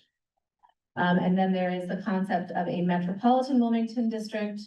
And in this potential design, I think the idea would be that it would be kind of geographically focused around the city of Wilmington, but would also include some pieces of the map outside of the city of Wilmington as well, and therefore potentially come from multiple other districts. So kind of a very high level idea of a metropolitan Wilmington school district. Next slide, please. So then on the list of 2 district options that were reviewed, we have a few different versions of dividing the schools throughout the city between two school districts that currently serve it. So then including the Christina School District leaving the city. In all of these scenarios, you have another district potentially leaving. So that would include a Brandywine and Red Clay consolidated school district for the 2 districts, both dividing the responsibility for the city with some adjustment of their borders based on having to make up for the loss of both Christina and Colonial. Alternatively, you can have a Brandywine and Colonial school district. So similarly, both of those districts expanding their footprint to fill in where the other 2 school districts would be vacating. So that Christina School District footprint is becoming part of one of the other districts, and what would currently be playing now becoming part of those other districts. And then finally, same concept, but with Colonial and Red Clay sharing the responsibility for all of the schools within the city of Wilmington's geographical borders, with both Brandywine and Christina leaving. So those are 3 2-district options that were just, I think those are all 3. Those are all 2-district options that we considered. I believe. Okay. And so to recap the conclusions that we reached at the end of the retreat. Now, this was based on discussion and reporting out from the breakout sessions that were had. What was noted. This has not been affirmed. We didn't have any voting authority at that time, although we do today. But after some discussion, if we want to affirm the direction that the subcommittees took at this retreat, that's something that we could absolutely do to continue momentum forward. So 5 redistricting options were deprioritized. That includes all 3 of the single district expansion models. Those would be in which one single district becomes the sole governor of the city of Wilmington schools. So for Brandywine expansion of Red Clay or Colonial. And then also deprioritized were both of the 2 district options that included the Colonial School District. So Brandywine and Colonial School District sharing responsibility for the city, and Colonial School District serving the city. And so essentially what happened in terms of the way that these conversations pursued, it was just like, can you eliminate any from this list in terms of them not being viable options that should be considered moving forward as we do deeper research. And these were the 5 that were, I believe, unanimously deprioritized or eliminated from the list of all of the subcommittees. Now, I would say sort of not necessarily unanimously, there were 4 options that rose to the top for continued consideration.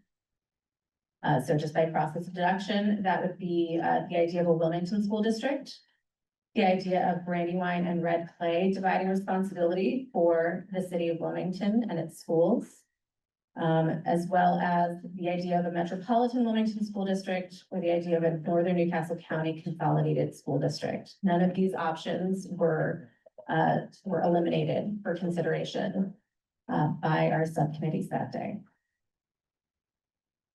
Any questions? Any comments? Yes, sir. When the language reads geographic boundary, city of Wilmington, how does that affect how?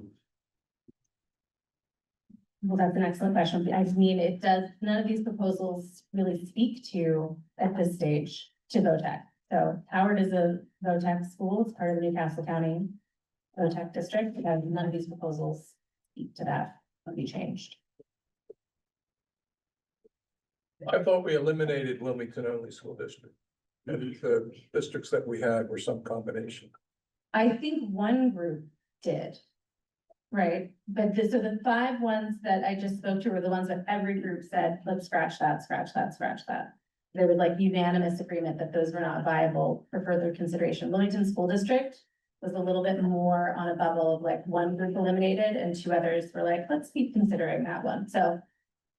Maybe you could put a little bit of a, lighter green on that check mark, but it was not. If it made it, it barely made it. There's no particular order on here. Sure, and technically nothing has been formally eliminated, but in that discussion, it was, yeah. It was not one that was unanimously celebrated, I would agree on that. But we thought that because of that, it was worth retaining in the list for further consideration. Would you like the microphone? So, I think we should eliminate it for all the reasons that were discussed. I thought everybody was agreeing. You're basically talking about putting all the poor black and brown kids in one district. We lost that fight in the federal court 30 years ago. I don't think we should invite going back to federal court, frankly.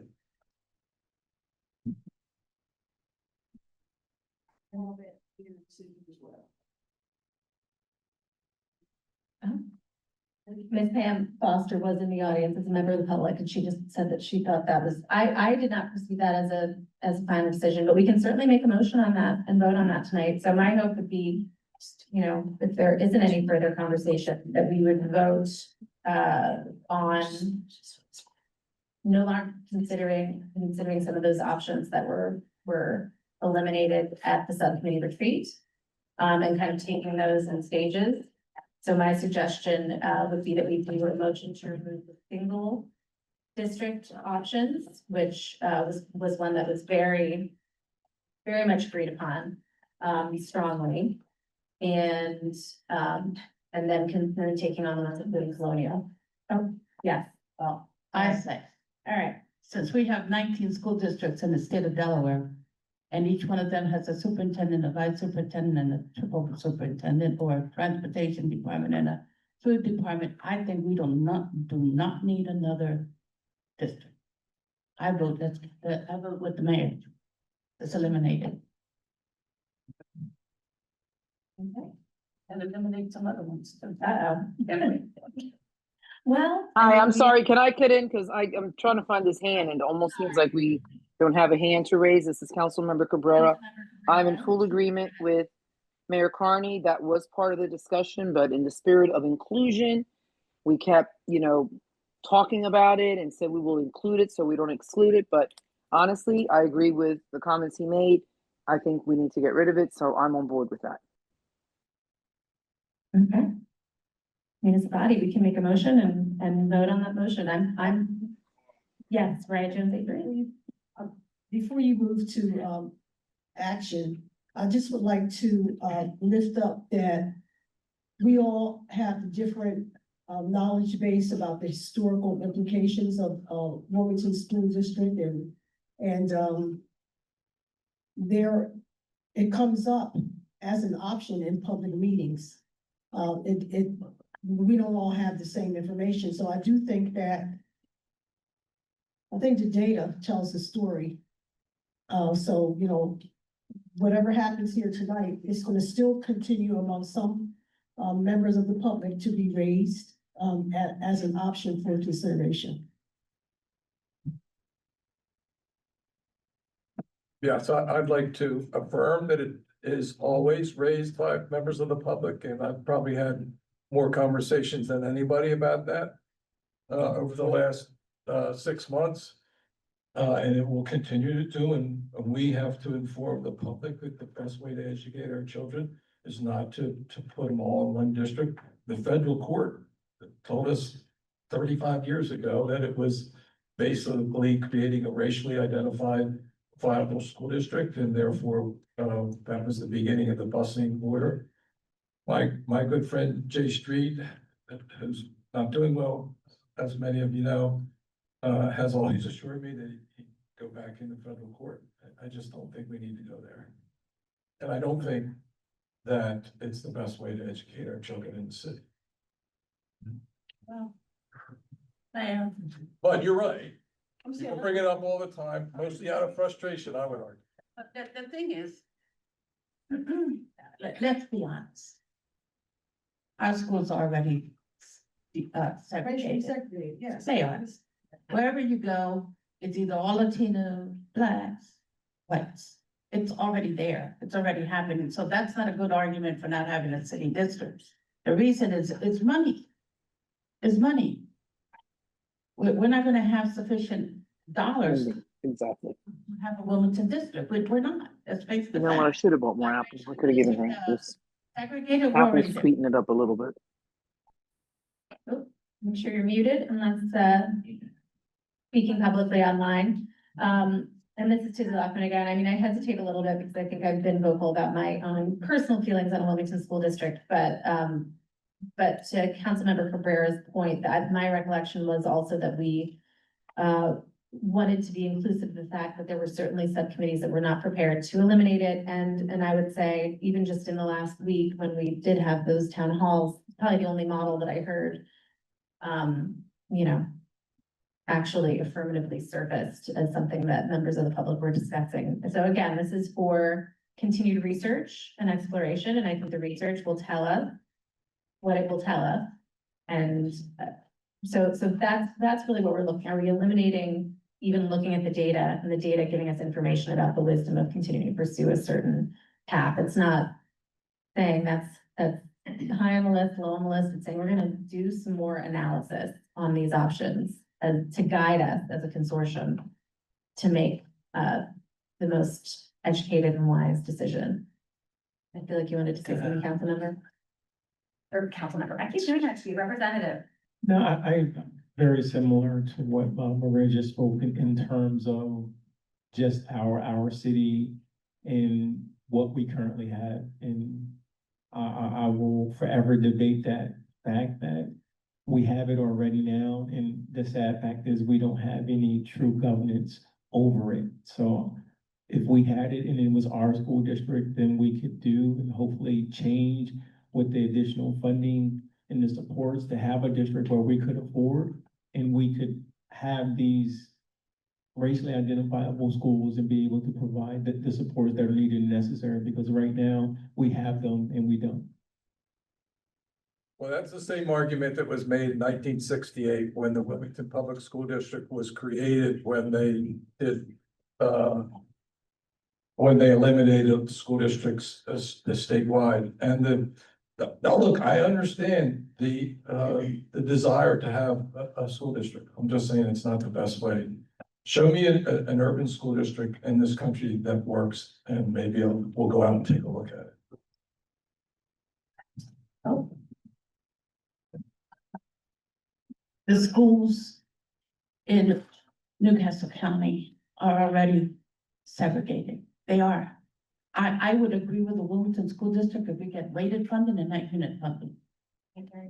Well, then we won't succeed. I think we have a couple very eager members. In fact, I forgot to recognize that we have school board members in our gallery this evening. So hello, Monica Moriarty and Susan Sander and Devin Henson, who hasn't been sworn in yet, I don't think, but so if it's, unless someone strongly objects, I'd be willing to kind of give you a little pre-public comment opportunity at this. Okay, I've been shut down, I think.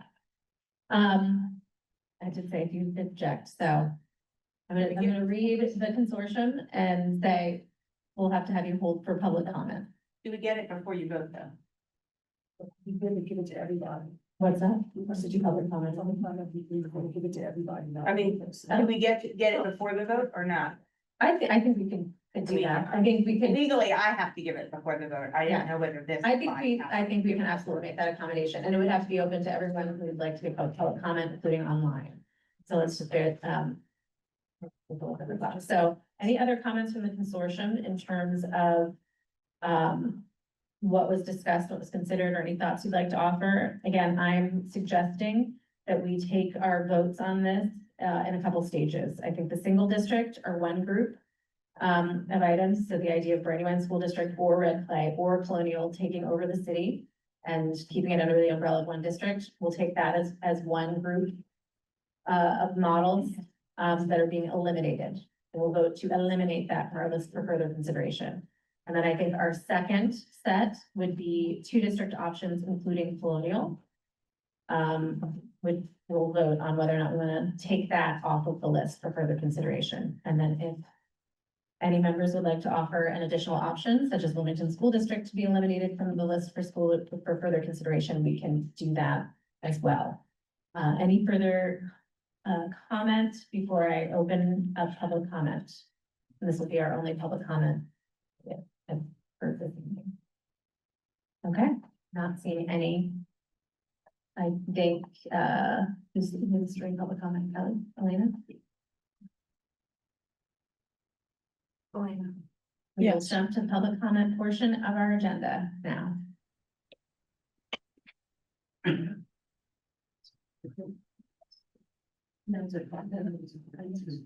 So if you have public comment online, please raise your hand and we'll get to you after we get through the members of the public that are each person.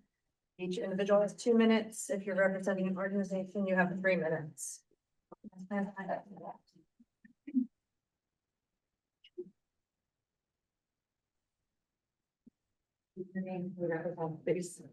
Hello, I am Monica Moriak, and I am a member of the Christina School Board. I am here as a full supporter of the Redding Consortium of Education Equity, and a believer that from my interactions, from some of the vocal work things that I've heard through town halls, that a Wilmington School District is desired, that the city of Wilmington should have the ability to govern their schools, and that they should be a unified city and not constantly divided. I understand Mayor Carney's concerns from 50, 60, 70 years ago, but I don't understand how we as a body, we as a state, we as a society in the state of Delaware cannot do what is right for the city of Wilmington, for the families of Wilmington, for the children of Wilmington, and then figure out how do we make that work. Not, let's see what is easiest for us to do, what is most politically viable for us to do, what costs us the least, because we can then hide things in with the suburban schools, right? Is that really fair? Are we really changing anything? We have a new program that's coming through with the public education funding that will have waited. I understand the concerns about staying with unit count. It is quicker and maybe a step towards fully weighted, but we also have equalization. And if equalization in the state of Delaware can help those places down in southern Delaware that have much lower tax base, why can it not help the city of Wilmington? Why is it that we in the state of Delaware, a beautiful, tiny state, cannot do what is correct? We are looking for what is expedient. So as a member of the Christina School District, I understand that we won't be part of it. But as a member of the citizen of the state of Delaware, who believes fully in true education equity and doing what is right for our families, we need to consider what is right first, what matters most. And from what I've heard from families, it's the ability to have their school district, the ability to govern themselves. Interesting.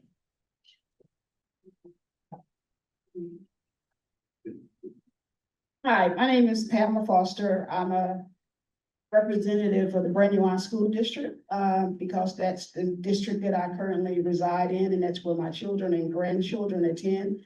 Not being from Wilmington, I really don't understand the passion for having a Wilmington City School District. So I personally do not believe there should be a Wilmington City School District.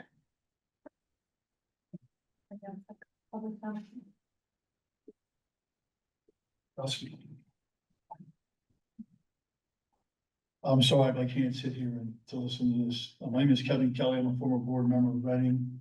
There are 2 people in this room that have been fighting this battle about the city of Wilmington as long as I have, Maria Matos, and the lady next door to her. Sorry about that. Don't blank on Savvy Jones. Listen, everybody would love to have Wilmington have its own school district. Just like the Island of Misfit Toys. Well, Santa isn't coming to get us every year to make us better. We're gonna squander. 40% of the properties in the city of Wilmington are tax exempt. We don't have the financial capability to be able to do it. So people talk about what they understand about Wilmington. What you get is that election year rhetoric from people who talk about wanting to have something in the city of Wilmington, but half their kids don't even go to a public school, they go to a charter school, or they go somewhere else. But they're the first ones to jump up and down about what we gotta be able to do. Long ago, Ray and I were on a group called the River Plan. We're right back where we were 30 years later about this whole thing with redistricting.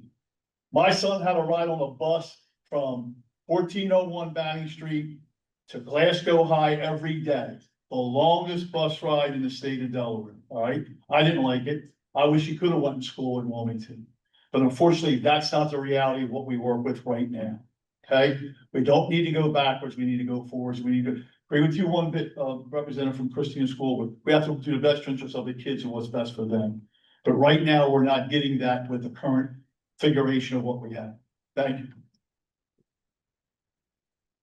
All right. We do have hands raised. We'll start with J Street and then move on to Michelle. Thank you. Thank you very much. I'm gonna be brief. I don't know what y'all been talking about, but I want to talk about the situation in the Christina School District. And I said last year, and I repeated it, that there has to be a specific plan to eradicate the problem with proficiency scores in the schools in Christina. It costs money. Those classes need to be cut in half, and there needs to be a specific plan to raise the proficiency rate. I asked for it last year, and for 20-some years, I took the position that no judge would order the state or anybody else to change school districts. And my view of that now is that these children, the proficiency in Christina has been 6 and 3 for the last 10 years, and everybody knew it. Nobody chose to do anything about it. In my view, Redding Consortium should make some serious recommendations that cost some serious money, because these children and these parents, in my view, are entitled to relief. And if nobody wants to try to get it for them, I'm gonna go ahead, even though I really don't want to do another trial, I'm gonna go ahead and at least make that effort, because it's ridiculous. You just don't stand idly by and let children continuously fail for a 10-year period of time that I know about and do nothing. So, I hope the consortium will consider that, but, either the children get and the parents get relief or they don't. And since nobody else is willing to step forward, I'm gonna do what I think I do best. Thank you very much. Next, we have Michelle. If you could please say your name and who you represent. Yes, my name is Michelle Succi, and I am the talented and gifted teacher at Pritchett. So a number of people in this consortium know that I am a product of the Wilmington School District. My children have grown up and went through the Wilmington schools once it was deseged, and I have taught in the city of Wilmington for the last 30 years. I'm going to agree with Kevin Kelly. I still reside in the city of Wilmington. I'm not leaving, and I'm not going to ever leave. I don't care who oversees my children here within our schools. The problem is way beyond where the line is. For example, just taking, for instance, the children in my own building this year, 25% of them were not the kids we started with the year because of the transience of the shelters that surround our school. There are bigger and larger problems that our children are facing that we need to get a handle on and help in our community before we are ever going to be able to raise our test scores. But where we have the dividing line and making it a Wilmington only school district again would be profoundly a horrific idea. We need all of our community at the table supporting whatever school district or whatever school their children are in, whether they are charters, whether they're choiced out of the city of Wilmington, because it's about our kids. But the bottom line is exactly, Kevin and I grew up in the same neighborhood in Browntown.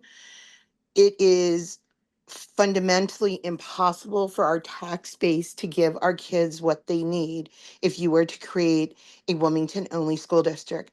The other problem is we are profoundly desperate for educators within the city of Wilmington, and that's with them having the backbone of an existing school district. If we were to go and say that our most vulnerable population needs educators and staffing that are the best and the brightest, we cannot create something brand new and expect that we are going to be able to do that. So I vote that there is not, I would really recommend you not vote for a Wilmington only district. Thank you. Gay Street raised his hand again. Well, I didn't hear all the conversation, but for those who think it's a good idea to have a Wilmington school district, the comments that have already been made about the tax base not supporting it, that's very true.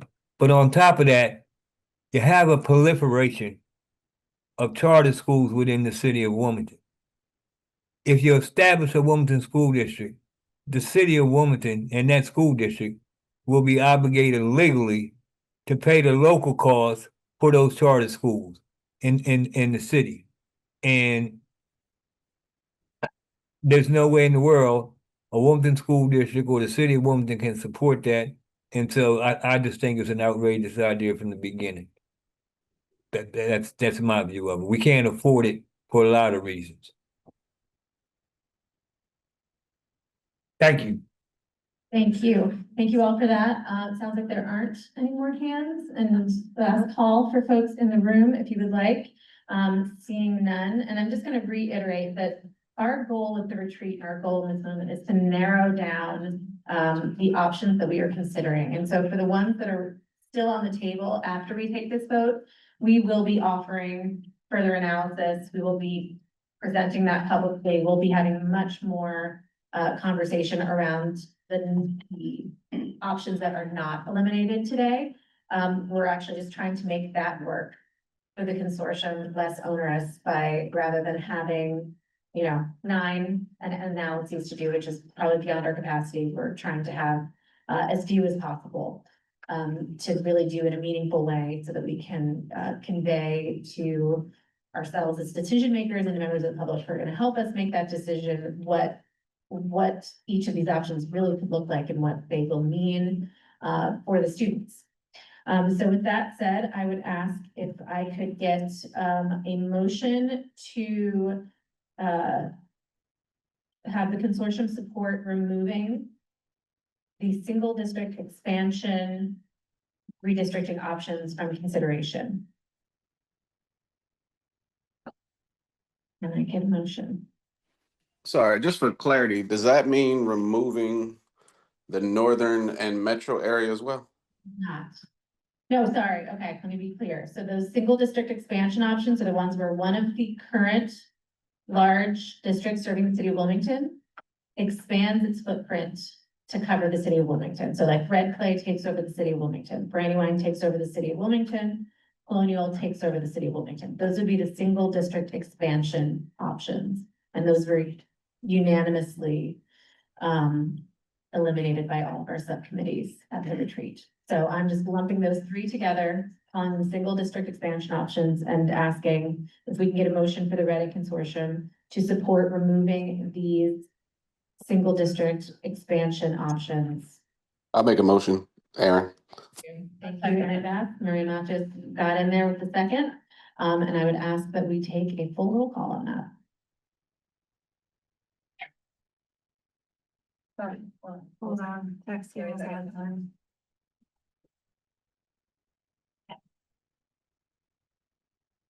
Aaron Bass, Yes. Ayana Khan, Simone Silverberg, Bettina Riveros, Yes. Danielle Woods, Yes. Superintendent Deirdre Joyner,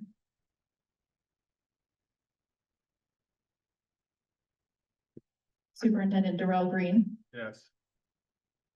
Senator Eric Buxton, Superintendent Jeffrey Menzer, Yes. Jennifer Tompkins, I'm gonna abstain. I really can't make an educated vote at this time. Mayor John Carney, Yes. Superintendent Joe Jones, Yes. Andrew Brown, I want to abstain. I would like to see the data. Superintendent Lisa Lawson, Yes. Margie Lopez Wade, No. Councilwoman Maria Cabrera, Yes. Maria Matos, Yes. Matt Den, Yes. Representative Nambi Chukwocha, Yes. Ray Jones Avery, Raymond Fitzgerald, Yes. it's written out like that. Stephanie Ingram, Yes. Teron Williams, Yes.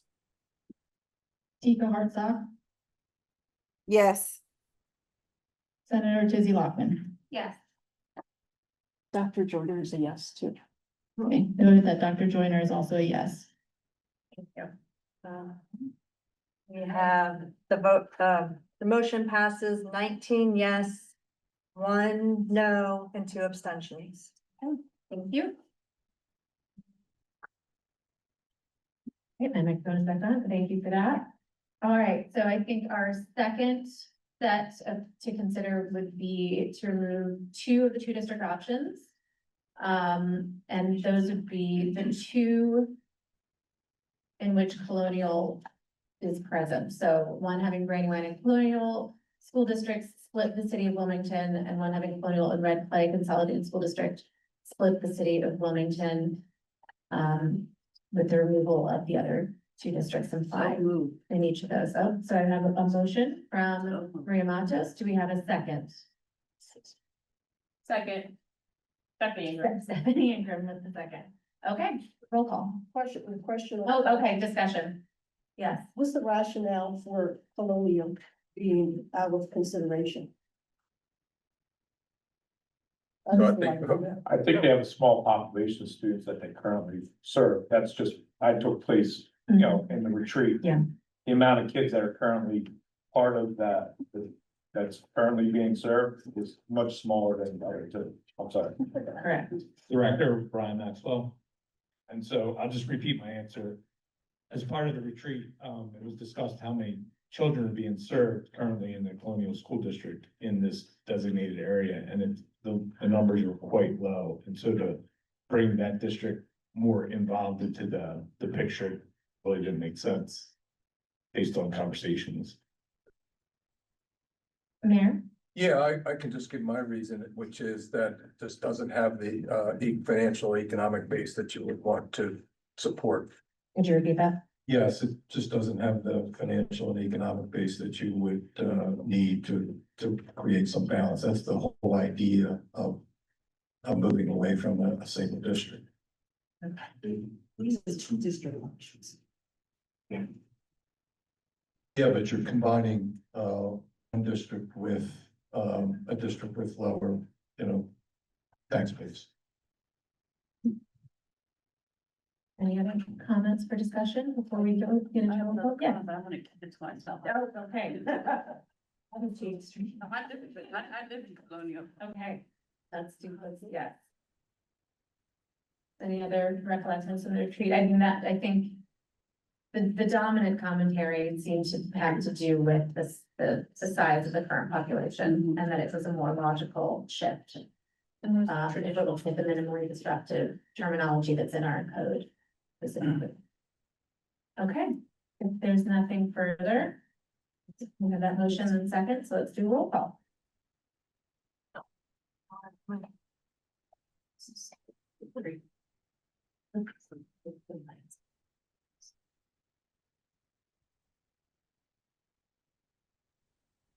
Not sure if you did roll call, but yes, Aaron. I think I still have to officially For say your getting us name. started. Aaron Bass. Since we're throwing doctor around, I'll take Dr. Aaron Bass as yes. I earned it. Dr. Bass. Ayana Khan. Simone Silver for Bettina Riveros. Yes. Danielle Woods. Yes. Superintendent Deirdre Joyner.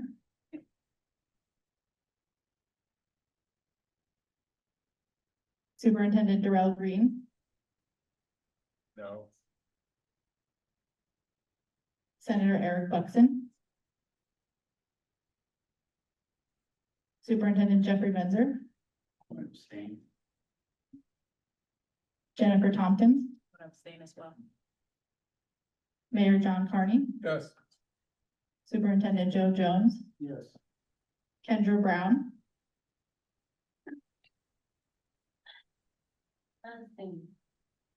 Superintendent Lisa Lawson. Abstain. Margie Lopez Waite. Yes. Councilwoman Maria Cabrera. Yes. Maria Matos. Yes. Matt Den. Yes. Representative Nabi Chakotcha. No. Ray Jones Avery. Ray Fitzgerald. Yes. Stephanie Ingram. No. Teron Williams. No. Tika Hartsock. Abstain. Senator Tizzy Lockman.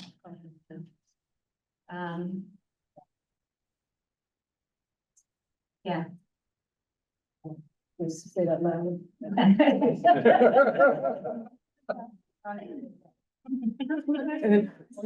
The motion did not pass. There were only 11 yes. And Superintendent Joyner abstained as well. I counted that. Yep. Okay. So it's not pass. Okay. Not too surprised by that, actually. Okay.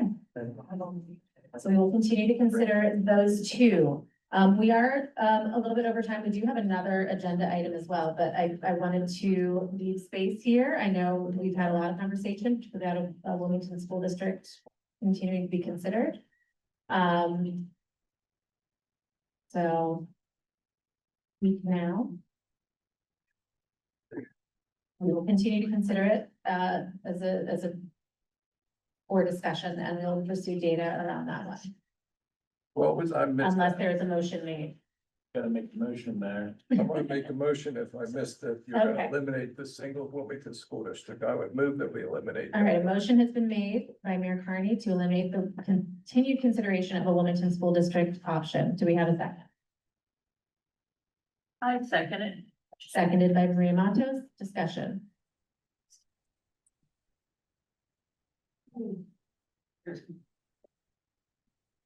I understand.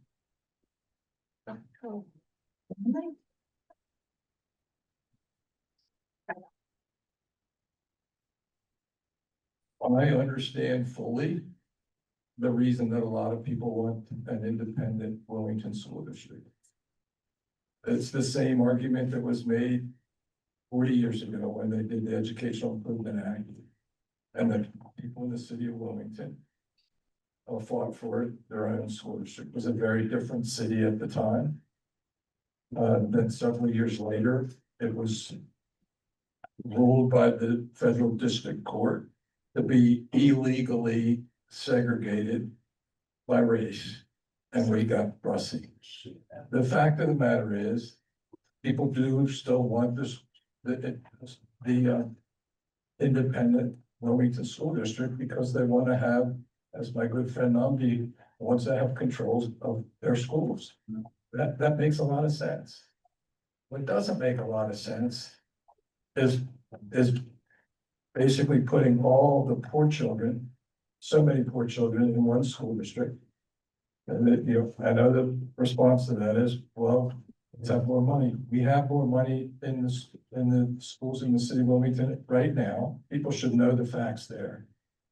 And so combining, like, people a lot smarter than me came up with a red clay and red clay taking over the city of Wilmington 10 years ago. And it was a really good idea then. And it was approved by the Red Clay School District. It was approved by the Christina School District. It was approved by the Delaware State Board of Education. It was approved by the House of Representatives in the General Assembly, and it failed by a vote or two in the Delaware State Senate.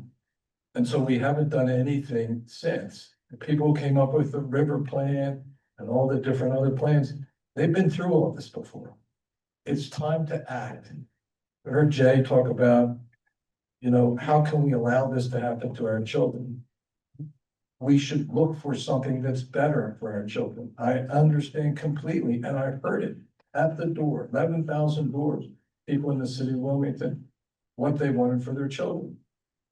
But we have an obligation to give them the best. And the best includes some combination of Newcastle County that provides an opportunity for a more integrated environment.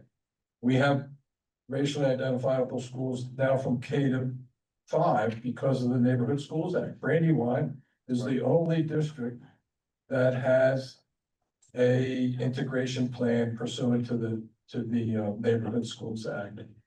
We could, under the current system, provide a more integrated system of schools with the current system. But that not gonna happen, and it hasn't happened, and it's not gonna happen. So we need to take this opportunity with this consortium to do the best thing for children. This is not the best political thing. This is the best thing for children. Who are they? Huh? Children? What's that? Oh, I see, I get it. I know, I'm the only one in the room that knew what you were talking about. Anyone, oh.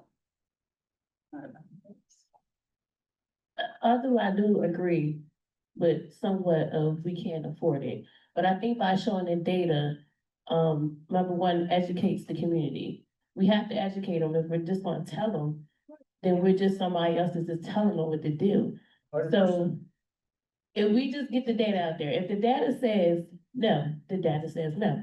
But we at least need to see the data to say that. That's just my opinion. So, Madam Chair. Yes, and I want to say first, I strongly agree with that. I think the data will tell that story, in my opinion, but. Is, well, why do you see? Yeah. If there's no data telling them why there's a better option, Right. then they're just gonna go with that option. And if we eliminate it now, we won't be able to get the data to tell that story. Superintendent Green? So, and given the previous vote failed, and right now we're trying to isolate the Wilmington School District option and remove that. And hearing what Ms. Brown just indicated around allowing the data to help inform the community, wouldn't we just use the modeling for the current options that are remaining to then bring that back to ultimately make the most informed decision that we can as a body on behalf of the communities that we serve? And I say that to say as much as the data will generally show, just like the Wilmington Schools Commission, before the Neighborhood Schools Act was actually enacted, was going to give us exactly what we have today. Yep. And people ignored that data You got that? and made the decision to create high poverty, racially identifiable, disproportionate schools that we currently have present day. And with AIR support and a general analysis, it will help the community understand, one, from a tax base, because it is an economic aspect to this, but more importantly, further concentrating high need schools under any of the existing school districts by just redrawing the boundaries will be a heavy lift. Not because we have confidence in the leaders who are currently in the schools. We got to think beyond what this looks like 10, 15, 20, 25, 30 years down the road. And we only have one time to get the bite of this apple, right? And I would rather have the data help us inform that rather than maybe react on our own personal experiences, feelings, and emotions. And I think the other thing that we have to look at too is this just isn't necessarily it's truly about the children, but there's also a capacity, facilities aspect of things, because we would be reducing the footprint in red clay substantially with the Wilmington School District. And preliminarily on what I've been able to research, our students actually would be worse off than they are currently. But I would say let's let the data bear that out and help the community understand why that decision is being made, because again, it's not necessarily in the best interest of children. Thank you, Superintendent Matt. Councilwoman. I hate to disagree with my good friend here, but it's just time. We've been looking at the data for 10 years, longer than 10 years, right? All those folks that were on the committee that came up with the river plan and the folks that work with Dr. Allen to get the last iteration of this. If you leave this on the tape, it's just going to get harder to push off because we know the data now. I agree with everything Darrell said about support the children and whatever we create afterward. This is an opportunity to do the things to unwind some of the things that have happened, to take those votes to kind of roll back some of the negativity around the Neighborhood Schools Act. For me, it's just a question of a sense of urgency as opposed to just on to the next one, on to the next one. It's time to make a decision. With all due respect to my good friend. Senator Lockman, there are a couple raised hands online, Councilwoman Maria Cabrera and then Margie Lopez Wade. Great, let's have them say their piece. Thank you. I appreciate for the opportunity to speak again. I don't disagree with the points that my good friend, Superintendent Green made, but I also do agree that even if we're not looking at the numbers now, the numbers we know are there, and whatever we confirm, it will be confirmed when the numbers, we get the new data. But the point that I wanted to make, the original point is that when you're looking at the Wilmington children in Wilmington, any parent who has an opportunity to choice out of Wilmington, what I have seen in talking to parents, and as a parent, that when I did not live on the north side where my son, his feeder pattern was the Brandywine School District, and I moved into the area of West Center City, the first thing I did was choice my child out. I actually had missed the deadline and definitely did an appeal to get him out of there because there's no way I was going to send him to their school. I just wasn't. And I had to pay for private school as well to make sure that he got an equitable education. So when you consider the numbers of how many parents has that same mindset and really want what's best for their kids, until Brandywine is a capacity, that's where they're sending their kids. I don't know who's choosing their kids to Christina or anywhere else, but I know that they're choosing them to Brandywine. So I believe it's a natural fit. So many of our children already go in there. Some of the feeder patterns in Wilmington already sending the children to Concord High School, to Brandywine, and to William Penn. So I'm definitely in agreement that we eliminate Wilmington, take it off the table. We have a lot to do in the city still. We're plagued with crime, so many things that are happening. You know, the equitable access to education is the key to get our children, our families out of poverty because they're the next generation. We got to make sure we do it right this time. So I'm definitely opposed and will be supporting us saying no to this. Thank you. Margie and It's you. Okay, Margie, we're on, we'll take our vote and then we will wrap things up.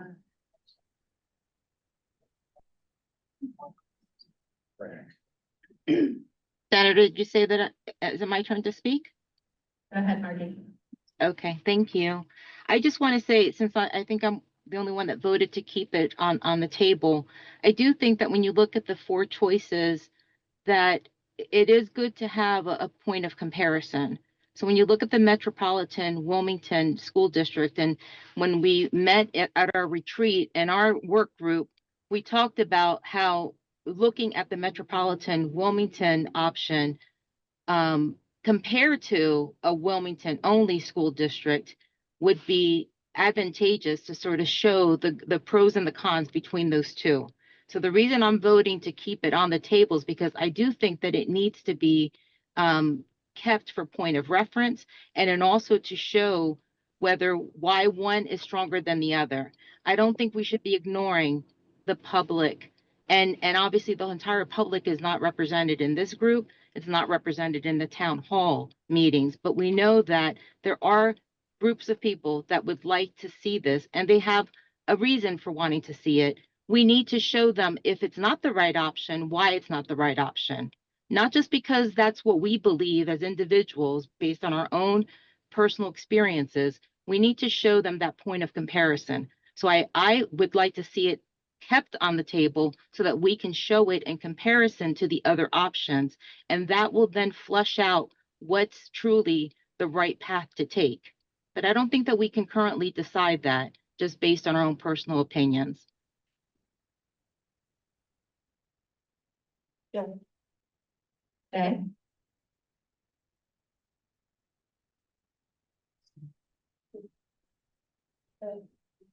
Who's there? Jay? Councilman Street. Okay, I'm gonna try to cut to the chase here. We're 21 years in. And matter of fact, Howard 20 some years in. And we have the experience right now, 5 pieces of legislation in the General Assembly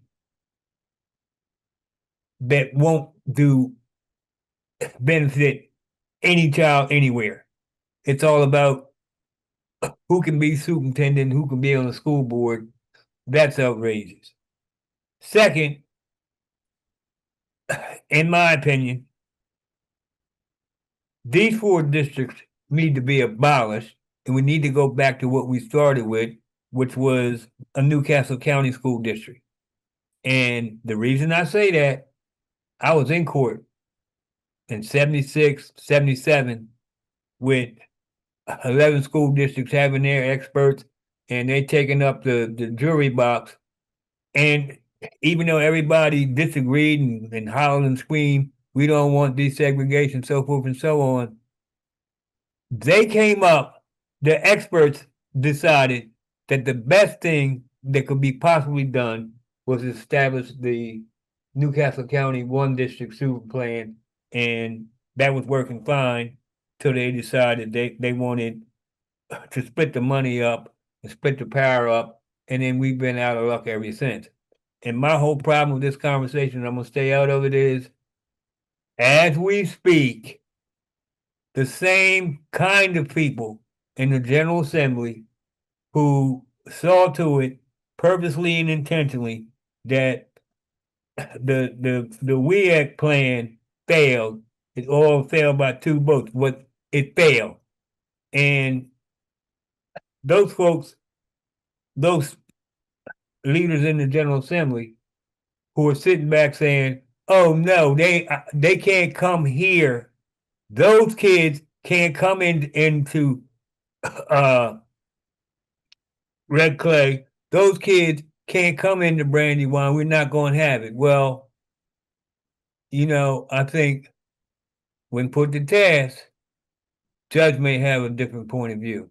And, I remember distinctly what happened. I know what's happened over the last, and I keep saying 21 years, but we passed that in 2001, so it's 24 years. This is crazy. Either we're going to make a substantive change or we're not. So I'm going to shut up from there and let y'all vote since I'm not a member of the consortium. Chair, co-project lead. Thank you, Jay. I think that's a good moment to go to roll call as we wrap things up this evening. The motion was to remove consideration for Wilmington School District.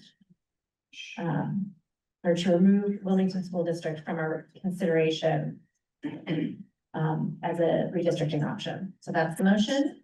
The mayor made that motion. Maria, you seconded it, I believe. So let's call roll. Aaron Bass, Yes. Ayana Khan. Simone Silver for Bettina Riveros, No. Danielle Woods, Yes. Superintendent Deirdre Joyner. Superintendent Darrell Green, Same. Senator Eric Buxton. Superintendent Jeff Menzer, No. Jennifer Tompkins. No. Mayor John Carney, Yes. Superintendent Joe Jones. Yes. I'll just note that Deirdre Joyner is saying abstain. Kendra Brown. Superintendent Lisa Lawson. Margie Lopez Wade. No. Councilwoman Maria Cabrera. Yes.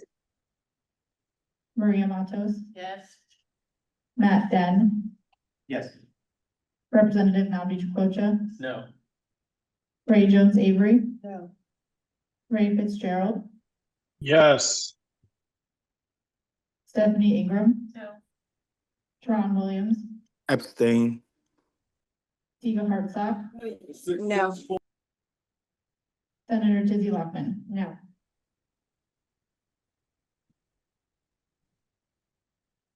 The motion does not pass. 8 yes, 10 no, 4 abstain. Okay. So we have eliminated 3 out of 9 potential options, so 6 remain for further study at this time. We did have Dr. Trent Sharp from AIR online, and so want to send a huge thanks to him to offer some updates, but we are going to have him submit that to us in writing at this time, since we are running so late. And I think that that will be perfectly appropriate. We will hear a lot more from him, from their team, and in a couple of weeks, as pertains to some of these options. So, with that, our next step is that subcommittee retreat. It Saturday, June 14th, 10 a.m. to 4 p.m. We can continue to grapple with all of this then. And we've done public comment. So I think with that, we are adjourned. Thank you all very much for your time and your efforts today.